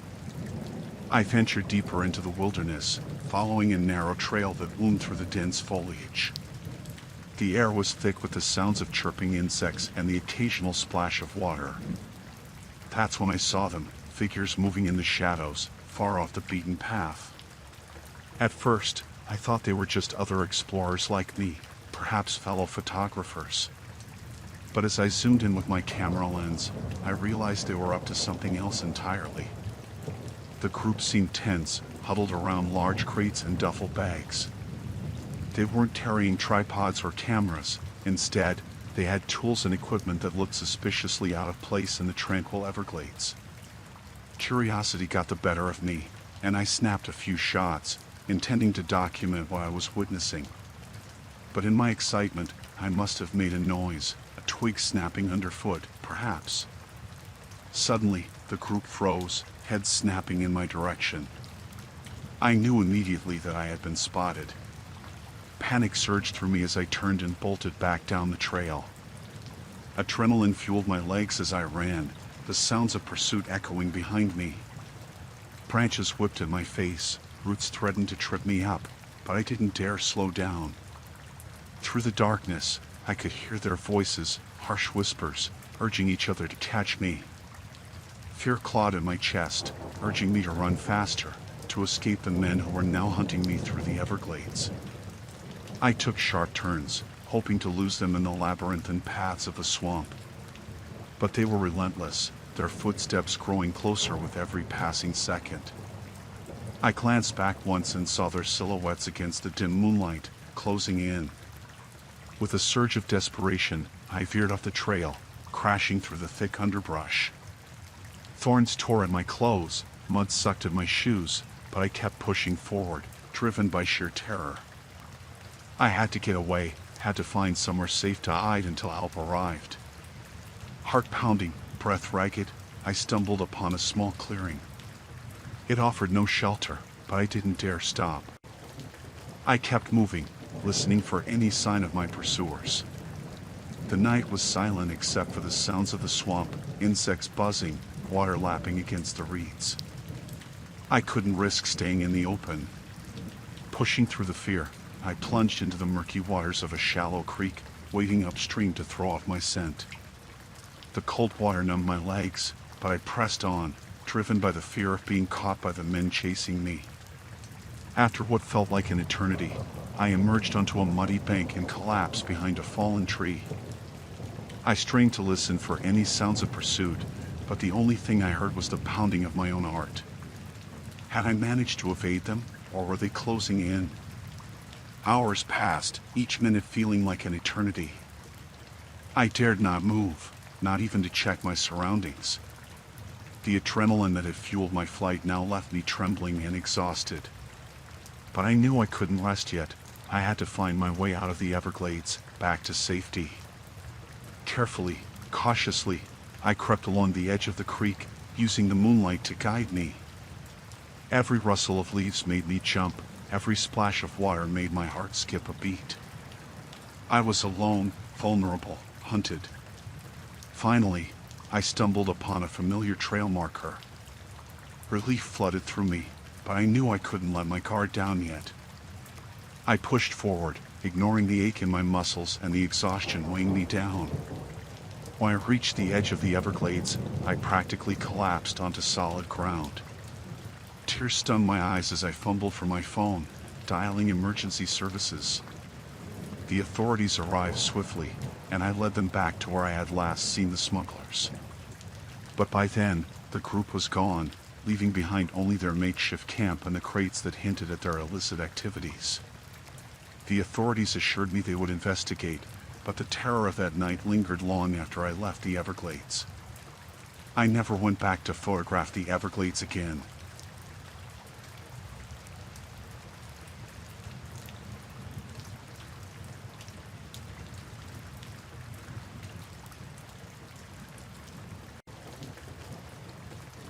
I decided to go camping in the Appalachian Mountains to clear my head. I needed some time away from everything, just me and nature. I packed my gear and drove up to a trail I knew was pretty isolated. It was perfect for what I needed, peace and quiet. The first day was great. I hiked up the trail, enjoying the fresh air and the sounds of the forest. I found a good spot to set up my tent near a small stream. As the sun started to set, I made a fire and cooked some dinner. It was calm and relaxing, just what I wanted. The next day, I decided to explore a bit off the beaten path. I was curious about what was deeper in the woods. After a couple of hours of walking, I noticed something strange. The trees were cut down in a small area, and there were tire tracks leading further into the forest. It seemed odd, but I didn't think much of it at first. I kept walking, following the tracks out of curiosity. After a while, I saw a clearing up ahead. As I got closer, I realized what it was: a large marijuana plantation. Plants were everywhere, carefully cultivated and hidden from casual hikers. I knew this wasn't something I should be near. Before I could turn back, I heard voices. They were close. I ducked behind a bush and peered through the leaves. I saw two men with guns patrolling the area. My heart started racing. These guys didn't look like they were messing around. I knew I had to get out of there without being seen. I slowly backed away, trying to be as quiet as possible. Every twig snap and rustle of leaves sounded deafening. I kept looking over my shoulder, expecting to see them coming after me. My pulse was pounding in my ears. I just wanted to get back to my campsite and pack up. As I moved, I suddenly tripped over a root and fell hard, making a loud noise. I froze, listening.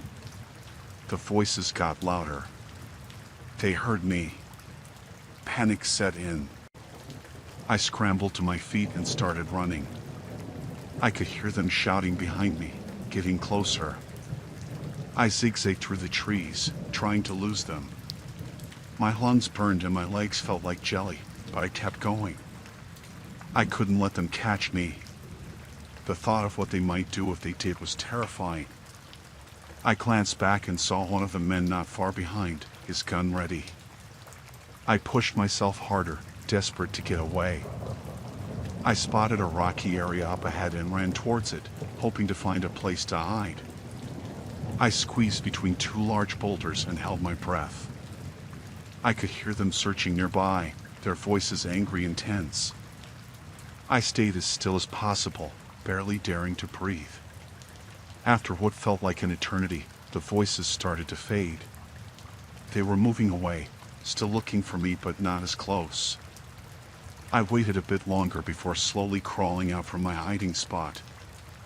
I needed to get back to my campsite and get out of there. I moved carefully, trying to avoid making any noise. It took a while, but I finally made it back. I packed up my gear as quickly as I could, my hands shaking. I knew I had to leave before they decided to come back this way. With my backpack on, I started down the trail, moving as fast as I could without running. Every sound made me jump.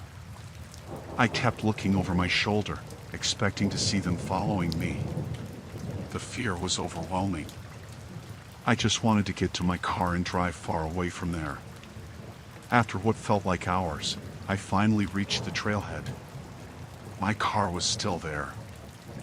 I quickly threw my stuff in the back and got in, locking the doors. My hands were trembling as I started the engine and drove away. I didn't look back. As I drove down the mountain, I couldn't shake the fear. The image of those armed men was burned into my mind. I knew I had been lucky to get away. When I reached a small town, I stopped and called the authorities to report what I had found. They thanked me and said they would investigate. I kept driving until I reached home. The whole experience felt surreal, like a bad dream. But it was real, and it was terrifying. I knew I would think twice before going off the beaten path again.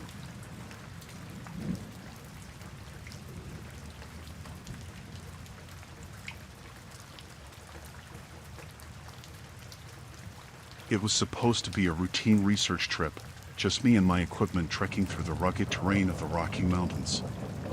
I had always been fascinated by the untouched wilderness, its secrets waiting to be uncovered. Little did I know, this trip would lead me into a nightmare. The first few days were peaceful. I mapped out the area, collected samples, and documented the flora and fauna. The silence of the mountains was soothing, broken only by the occasional chirp of birds or rustle of leaves. But on the third night, things took a dark turn. I was sitting by my campfire, reviewing my notes when I heard distant noises echoing through the trees. At first, I thought it might be wildlife or the wind, but as the sounds grew louder, I realized it was something else entirely. Low voices, gruff and urgent. I grabbed my flashlight and cautiously approached the source of the noise. Through the dense foliage, I spotted them, men in heavy boots, their faces hidden under dirt-streaked hats. They were huddled around makeshift mining equipment, digging into the earth with purpose. My heart raced as I realized what I had stumbled upon: illegal mining operations in the heart of the Rockies. I knew I had to document this, to report it to the authorities. But before I could retreat to safety, a twig snapped under my foot. The men turned as one, their eyes locking onto me with suspicion and hostility. I froze, my breath catching in my throat. They muttered to each other, their voices carrying a dangerous edge. I was exposed, caught red-handed in their secret operation. One of them stepped forward, his face twisted in anger. "What are you doing here?" he demanded, his voice rough like gravel. I tried to explain that I was conducting research, that I hadn't meant to intrude. But my words fell on deaf ears. They saw me as a threat, someone who could expose their illegal activities to the authorities. Fear gripped me as I realized the danger I was in. Another man, larger and more intimidating, took a step closer. "She's seen too much," he muttered to the others. "We can't let her leave." Panic surged through me as they advanced, their intentions clear. I turned and ran, adrenaline pumping through my veins. Branches clawed at my clothes, roots threatened to trip me, but I pushed forward, driven by sheer terror. Behind me, I could hear their heavy footsteps, closing in. I knew I couldn't outrun them forever. Desperate, I veered off the trail, plunging into the dense underbrush. Twigs snapped underfoot, leaves whipped against my face, but I didn't stop. I ran until my lungs burned and my legs felt like jelly. Finally, I stumbled into a small clearing and collapsed behind a fallen tree. I held my breath, listening for any sign of pursuit. Minutes passed like hours, but the forest remained eerily silent. Carefully, I peeked out from my hiding spot. There was no sign of the men, but I knew I couldn't stay there indefinitely. I had to find a way out, back to civilization where I could call for help. Using my compass and what little daylight remained, I navigated through the unfamiliar terrain. Every rustle of leaves made me jump, every snap of a twig sent my heart racing. Fear gnawed at me, urging me to move faster, to get away from the danger lurking in the shadows. Hours passed before I finally emerged onto a familiar trail. Relief flooded through me, but I knew I wasn't safe yet. I pushed on, ignoring the ache in my muscles and the fatigue weighing down on me. At long last, I reached the ranger station where I had parked my car. I practically threw myself inside, locking the doors behind me. My hand shook as I fumbled for my phone, dialing emergency services. When the authorities arrived, I led them back to the site of the illegal mining operation. But by then, the men were long gone, leaving behind only traces of their activities. The authorities assured me they would investigate, but I couldn't shake the feeling of being hunted. For weeks afterward, I lived in fear, constantly looking over my shoulder, afraid that those men would find me again. I couldn't sleep, couldn't focus on anything but the nightmare I had escaped. The tranquility of the Rockies had been shattered, replaced by a lingering sense of dread. I never returned to those mountains, haunted by the memories of that terrifying encounter. The beauty of the wilderness had been tainted by the darkness lurking beneath its surface.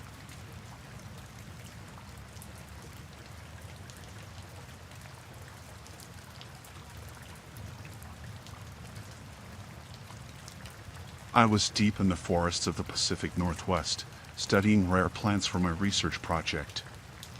I'd been out there for weeks, camping and hiking through dense woods. The isolation was peaceful, the only sounds being birds and the rustling of leaves. I loved it out there, feeling like I was the only person in the world. One morning, I set off to a new area I hadn't explored yet. My map showed it as a dense patch of forest, likely to have the rare species I was looking for. It was a long hike, but I didn't mind. The forest was beautiful, with towering trees and patches of wildflowers. Hours passed as I carefully collected samples and took notes. As the day wore on, I noticed signs of recent human activity. Fresh tire tracks and broken branches made me uneasy. I hadn't seen anyone else for days and wasn't expecting company. I pushed on, hoping it was just some off-roaders passing through. I was wrong. I heard the sound of chainsaws in the distance, cutting through the silence. My heart sank. Illegal loggers were the last thing I wanted to encounter. I knew they could be dangerous, not wanting anyone to interfere with their operations. I decided to avoid them and take a longer route back to my camp. But fate wasn't on my side. I stumbled upon a clearing where several men were cutting down trees. They spotted me before I could back away. I froze, trying to think of what to say. One of the men, a big guy with a scar across his face, shouted at me to stop. The others turned to look, their expressions hostile. He approached me, asking who I was and what I was doing there. I tried to explain that I was just a botanist, studying plants for my research. But he didn't believe me. He accused me of being a government agent, there to spy on them and shut down their operation. I tried to deny it, but he wasn't listening. The other men surrounded me, their eyes filled with suspicion and anger. I could feel the tension in the air, and I knew I was in serious trouble. They started arguing about what to do with me. Some wanted to let me go, but others thought I'd report them. The scar-faced guy seemed to be in charge, and he wasn't convinced by my pleas. They decided to take me to their camp deeper in the forest. They tied my hands and marched me through the woods, my mind racing with fear. I knew I had to find a way to escape, but I didn't know how. They were armed with axes and chainsaws, and I had nothing. At their camp, they threw me into a small, makeshift hut and locked the door. I could hear them talking outside, discussing what to do with me. My heart pounded as I listened, trying to make out their plans. They were worried I'd bring the authorities down on them, and some were suggesting getting rid of me for good. I had to act fast. I looked around the hut for anything I could use to free myself. My hands were tied, but not too tightly. I managed to wriggle one hand free and untie the ropes. There was a small window at the back of the hut, just big enough for me to squeeze through. I climbed out, trying to be as quiet as possible. The forest was dark, the sun having set while I was their prisoner. I moved slowly, avoiding the campfire's light and staying in the shadows. I could hear them laughing and talking, unaware that I was escaping. My heart raced as I crept away, every twig snapping underfoot making me flinch. I knew I couldn't go back to my camp. They'd find me there. I needed to get to the nearest town and find help. I remembered the direction I came from and started moving as quickly as I could through the dense forest. My legs ached, and I was exhausted, but I couldn't stop. Hours passed, and I kept moving, my fear driving me forward. I stumbled and fell several times, but I got back up and kept going. The forest seemed endless, and I felt like I was running in circles. But then I saw lights in the distance, the faint glow of a town. Relief washed over me as I staggered towards the lights. I burst out of the forest onto a road, waving frantically at the first car I saw. The driver stopped, and I explained what had happened, my words tumbling out in a rush. They took me to the local sheriff's office, where I finally felt safe. I told the authorities everything, and they organized a search party to find the loggers. I never found out what happened to them, but I was just glad to be alive. My research project was put on hold, and I left the Pacific Northwest, the memory of that terrifying encounter forever etched in my mind. The forest, once a place of peace and solitude, now held a darker meaning for me.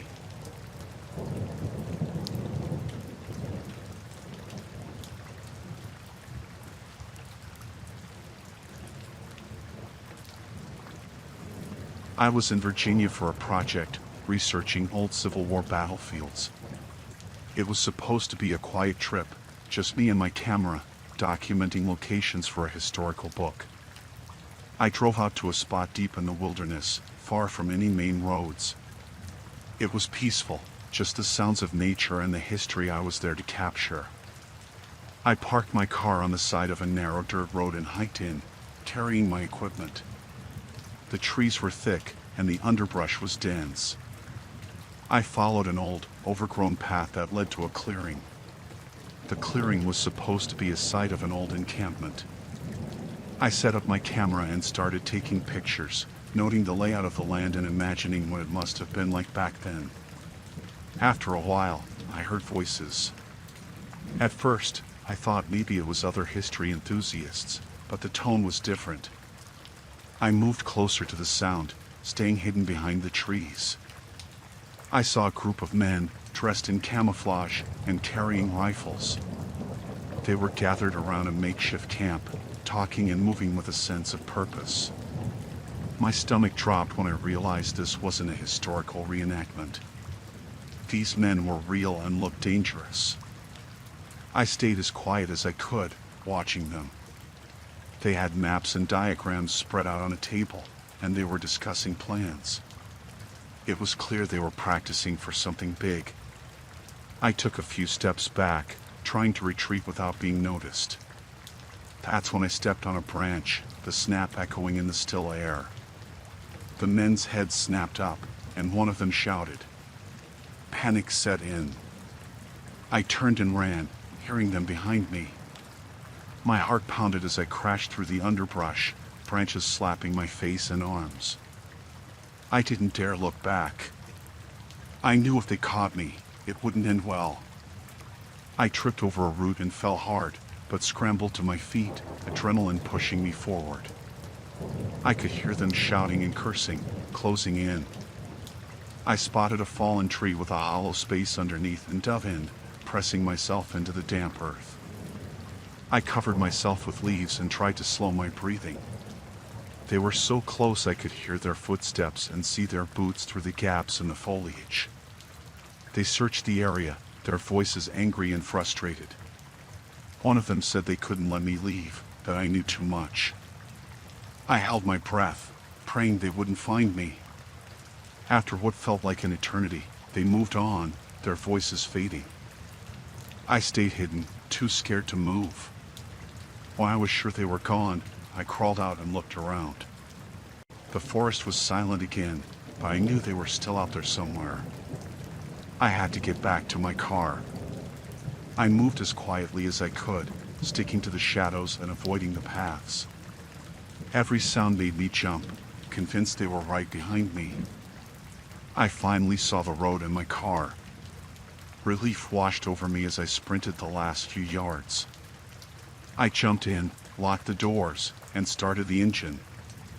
I drove away as fast as I could, my hands shaking on the wheel. I didn't stop until I reached the nearest town. I went straight to the police station and told them everything. They took my statement and promised to investigate, but I couldn't shake the feeling that those men would come after me.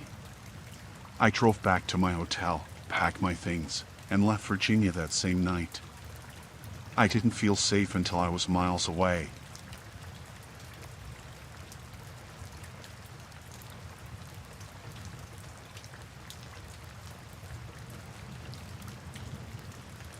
We'd been planning the camping trip for months. Me, Josh, Emily, and Sarah. The Catskills sounded perfect, peaceful, and away from everything. We loaded up the car and set off early Friday morning, excited for a weekend of hiking and campfires. The drive was long but beautiful, winding roads through dense forests. We reached our campsite in the late afternoon, and the sun was just starting to set behind the trees. Setting up camp was fun. Josh struggled with the tent while Emily and Sarah laughed and tried to help. I started a fire, and soon we had everything ready. As the sky darkened, we sat around the fire, roasting marshmallows and telling stories. It felt great to be out there, away from the noise of the city. Around midnight, we heard a rustling in the bushes. We all froze, staring into the darkness. Josh grabbed a flashlight and shone it towards the noise. A raccoon darted out, and we all laughed, relieved it wasn't anything worse. We decided to call it a night and headed into our tents. I fell asleep almost instantly, tired from the day's activities. Sometime in the middle of the night, I woke up to a loud snap. It sounded like a branch breaking, but closer. I sat up, listening. There it was again, followed by a low, grumbling voice. My heart started to race. I unzipped the tent quietly and peeked outside. In the dim moonlight, I saw a shadow moving near the edge of our campsite. It looked like a man. I crawled out of the tent, trying not to make a sound. Josh stirred and woke up, whispering, "What's going on?" I motioned for him to be quiet and pointed towards the shadow. We both watched as the figure moved closer, now clearly a man with a long beard and wild hair. He was muttering to himself, looking around like he was searching for something. Josh and I stayed low, hoping he wouldn't see us. The man walked around the campsite, poking our gear and mumbling. I couldn't make out what he was saying, but he sounded angry. After a few minutes, he walked off into the woods. We waited, tense, until we were sure he was gone. Then we quietly woke Emily and Sarah, explaining what we saw. None of us could sleep after that. We sat by the fire, keeping it low, and talked about what to do. Emily suggested packing up and leaving, but it was pitch dark, and navigating the trails would be dangerous. We decided to stay put and leave at first light. We took turns keeping watch, but the night passed without any more incidents. At dawn, we quickly packed up our things and started hiking back to the car. The forest felt different, more menacing. Every sound made us jump. We were about halfway back when Sarah screamed. We turned to see her foot caught in a snare, a simple but painful trap that yanked her leg up into the air. Josh and I rushed to free her, while Emily kept watch. We managed to get Sarah free, but she was hurt and couldn't walk properly. Josh and I took turns supporting her as we continued. Our pace was slow, and we were all on edge. We hadn't gone much further when we found another trap, this one a pit covered with leaves and branches. It was clear now that someone was trying to catch us. Panic set in. We knew we had to move faster, but Sarah was slowing us down. Emily found a sturdy branch, and we used it as a makeshift crutch for her.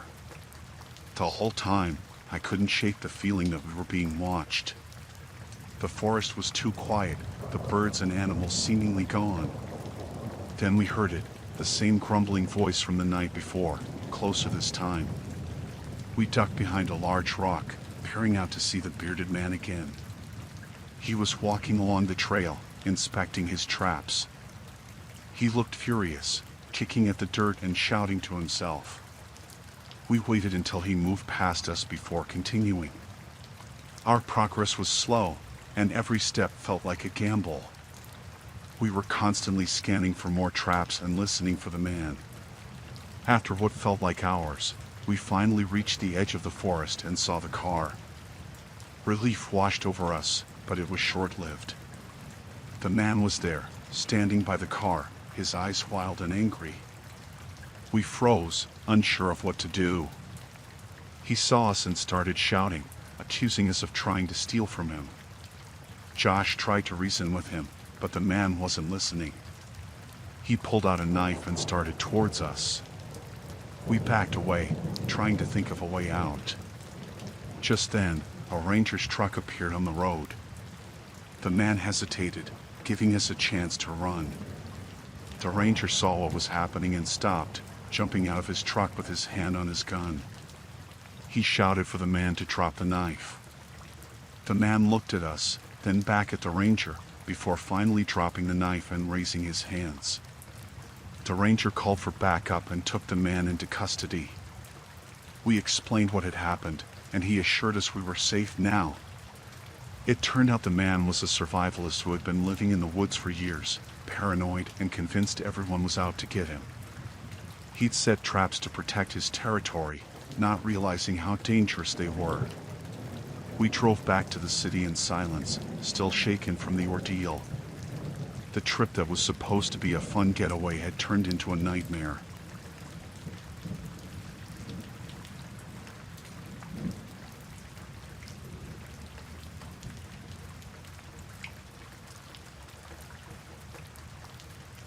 We decided to take a family camping trip to the Redwoods in California. It was just me, my wife, and our 2 kids. We thought it would be a good way to spend some quality time together, away from the city and all the noise. The first couple of days were perfect. We hiked, roasted marshmallows, and told stories around the campfire. The kids loved it. The trees were massive, and everything felt peaceful. But on the 3rd night, things started to get strange. It was around midnight when I first heard the noises. At first, I thought it was just animals, maybe a raccoon or a deer. But then I heard voices. Low, whispering voices. I got out of the tent to take a look. I couldn't see anything, but the feeling that someone was watching us was overwhelming. The next morning, I found footprints around our campsite. They were too big to be from any of us. I tried to brush it off, telling myself it was probably just other campers passing through. But deep down, I knew something wasn't right. That night, I kept the fire going longer than usual. I wanted to make sure I could see if anyone approached. Around 2 a.m., I heard the voices again, closer this time. I quietly got out of the tent and grabbed the flashlight. The beam cut through the darkness, but I still couldn't see anyone. Suddenly, I heard a rustling behind me. I spun around, and there they were.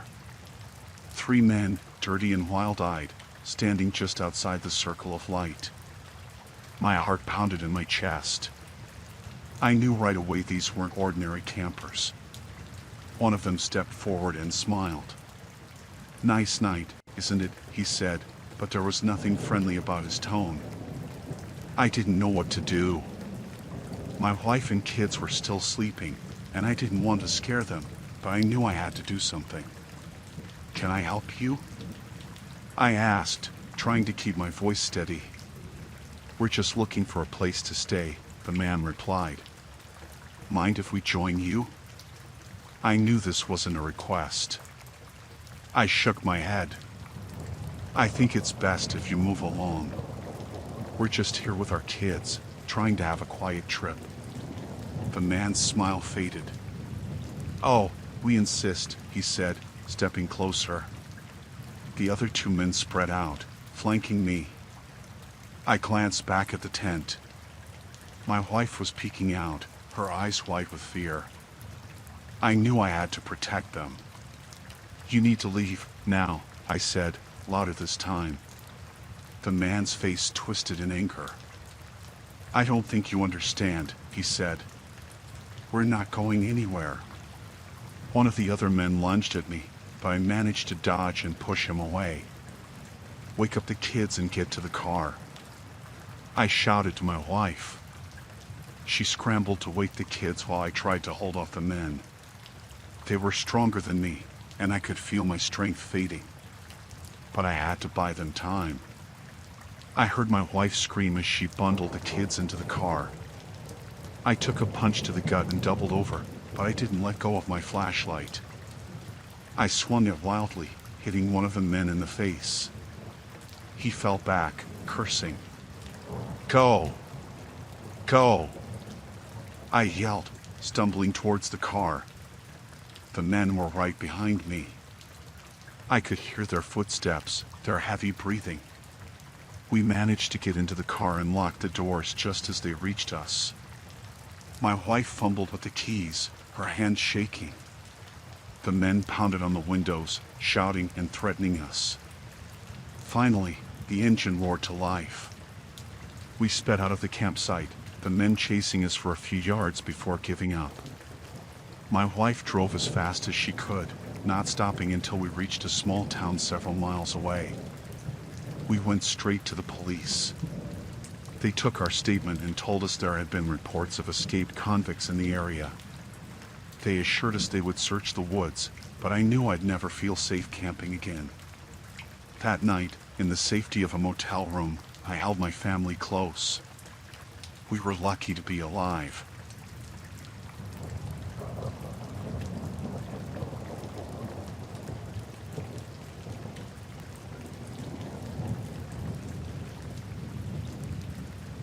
I decided to take a solo trip to the Boundary Waters in Minnesota. I needed some time alone, away from everything. I heard it was beautiful and quiet, the perfect place to clear my mind. I loaded up my canoe, packed my gear, and paddled out deep into the wilderness. The first few days were great. I didn't see another soul, just me and the water and the trees. I set up camp on a little island, made a fire, and enjoyed the solitude. I spent my days fishing and exploring, feeling more relaxed than I had in years. On the fourth day, I noticed something strange.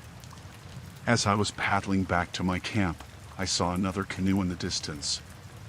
It was unusual because I hadn't seen anyone else around.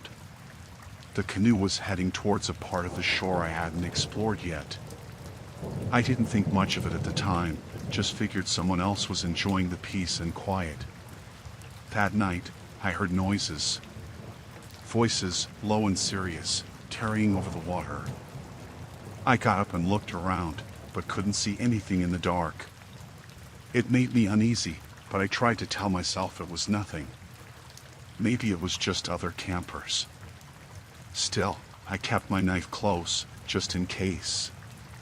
The next day, I decided to check out where I saw the canoe heading. It was a bit of a paddle, but I was curious. As I got closer, I saw signs of activity. Footprints in the mud, discarded food wrappers, and the remains of a fire. It looked like someone had been camping there recently.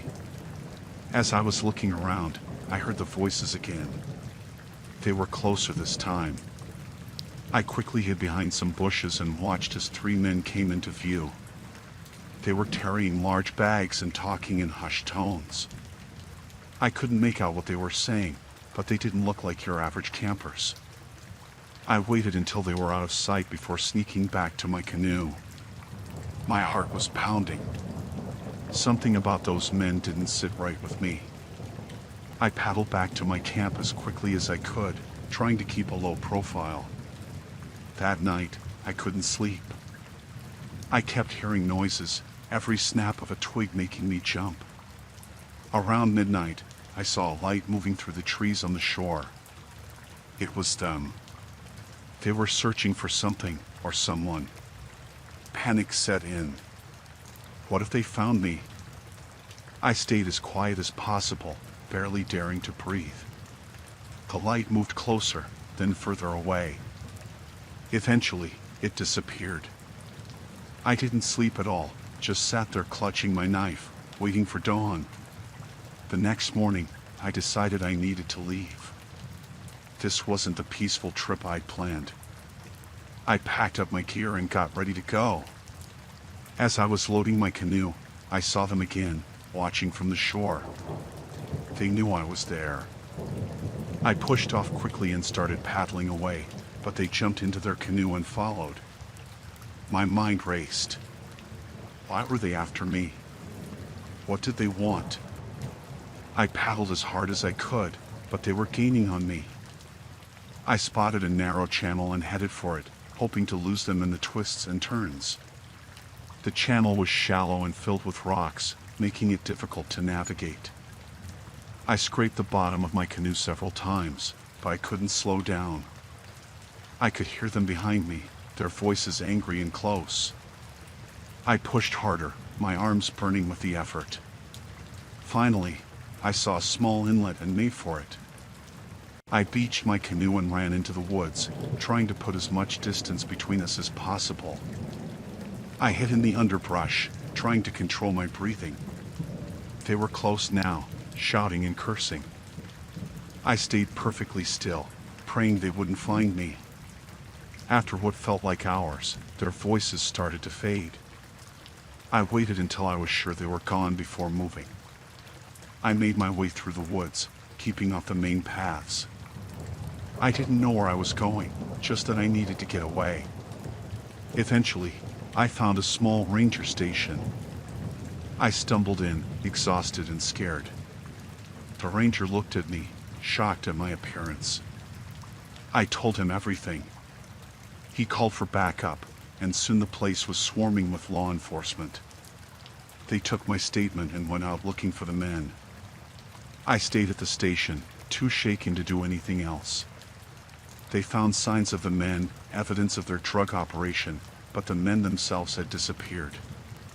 The officers told me I was lucky to be alive.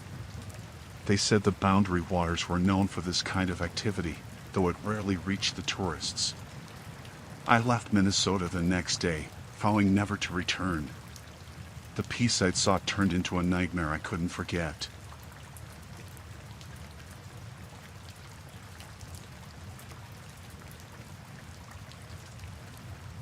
I was in the Adirondacks for a week, documenting wildlife. My days were spent hiking through dense forests, capturing photos of birds and other animals. The area was beautiful but remote, and I rarely saw other people.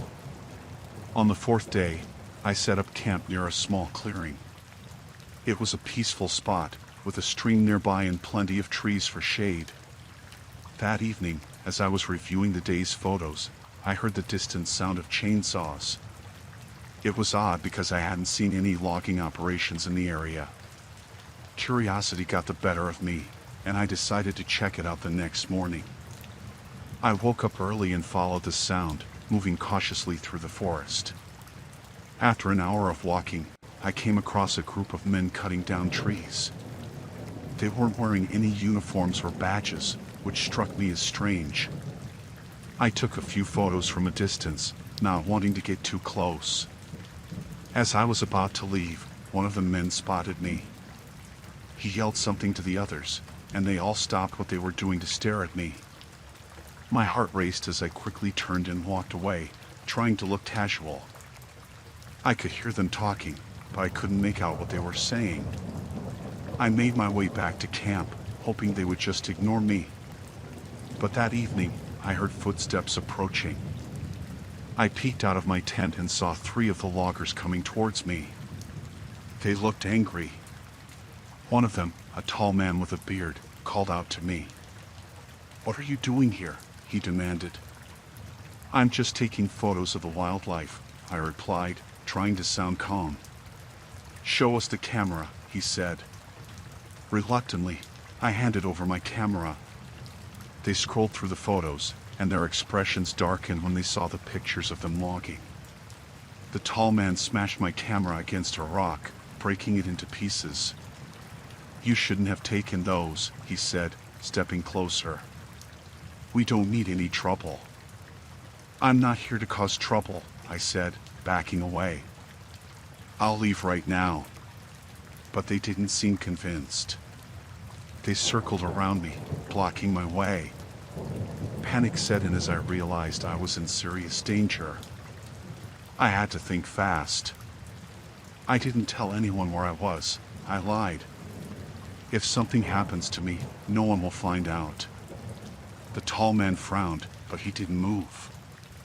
Another man, shorter with a scar on his cheek, looked at him and said, "We can't risk it. She's seen too much." My mind raced as I tried to come up with a plan. I glanced around, looking for any chance to escape. Then I noticed a narrow path leading into the trees. Without thinking, I bolted towards it, running as fast as I could. They shouted and chased after me. Branches scratched my face and arms as I ran, but I didn't stop. I could hear them getting closer, their footsteps pounding on the forest floor. I reached a steep hill and slid down, nearly losing my balance. At the bottom, I stumbled upon an old, abandoned cabin. I ran inside and hid behind a pile of rotting wood, trying to catch my breath. The loggers arrived moments later. They spread out, searching the area. My heart pounded so loudly I was sure they would hear it. I stayed as still as possible, barely daring to breathe. After what felt like hours, they finally gave up and left. I waited until I was sure they were gone before creeping out of my hiding spot.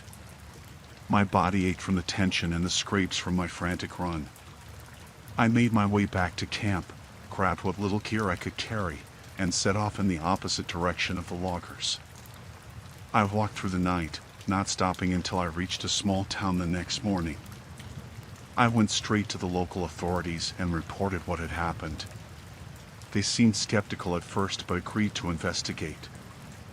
I stayed in town for a few days, recovering from the ordeal and hoping for news. A few days later, I heard that the authorities had found the illegal logging operation and shut it down. The men were arrested, and I was asked to testify. It was a terrifying experience, but I was relieved that justice was served. I've since returned to my wildlife photography, but I'm much more cautious now,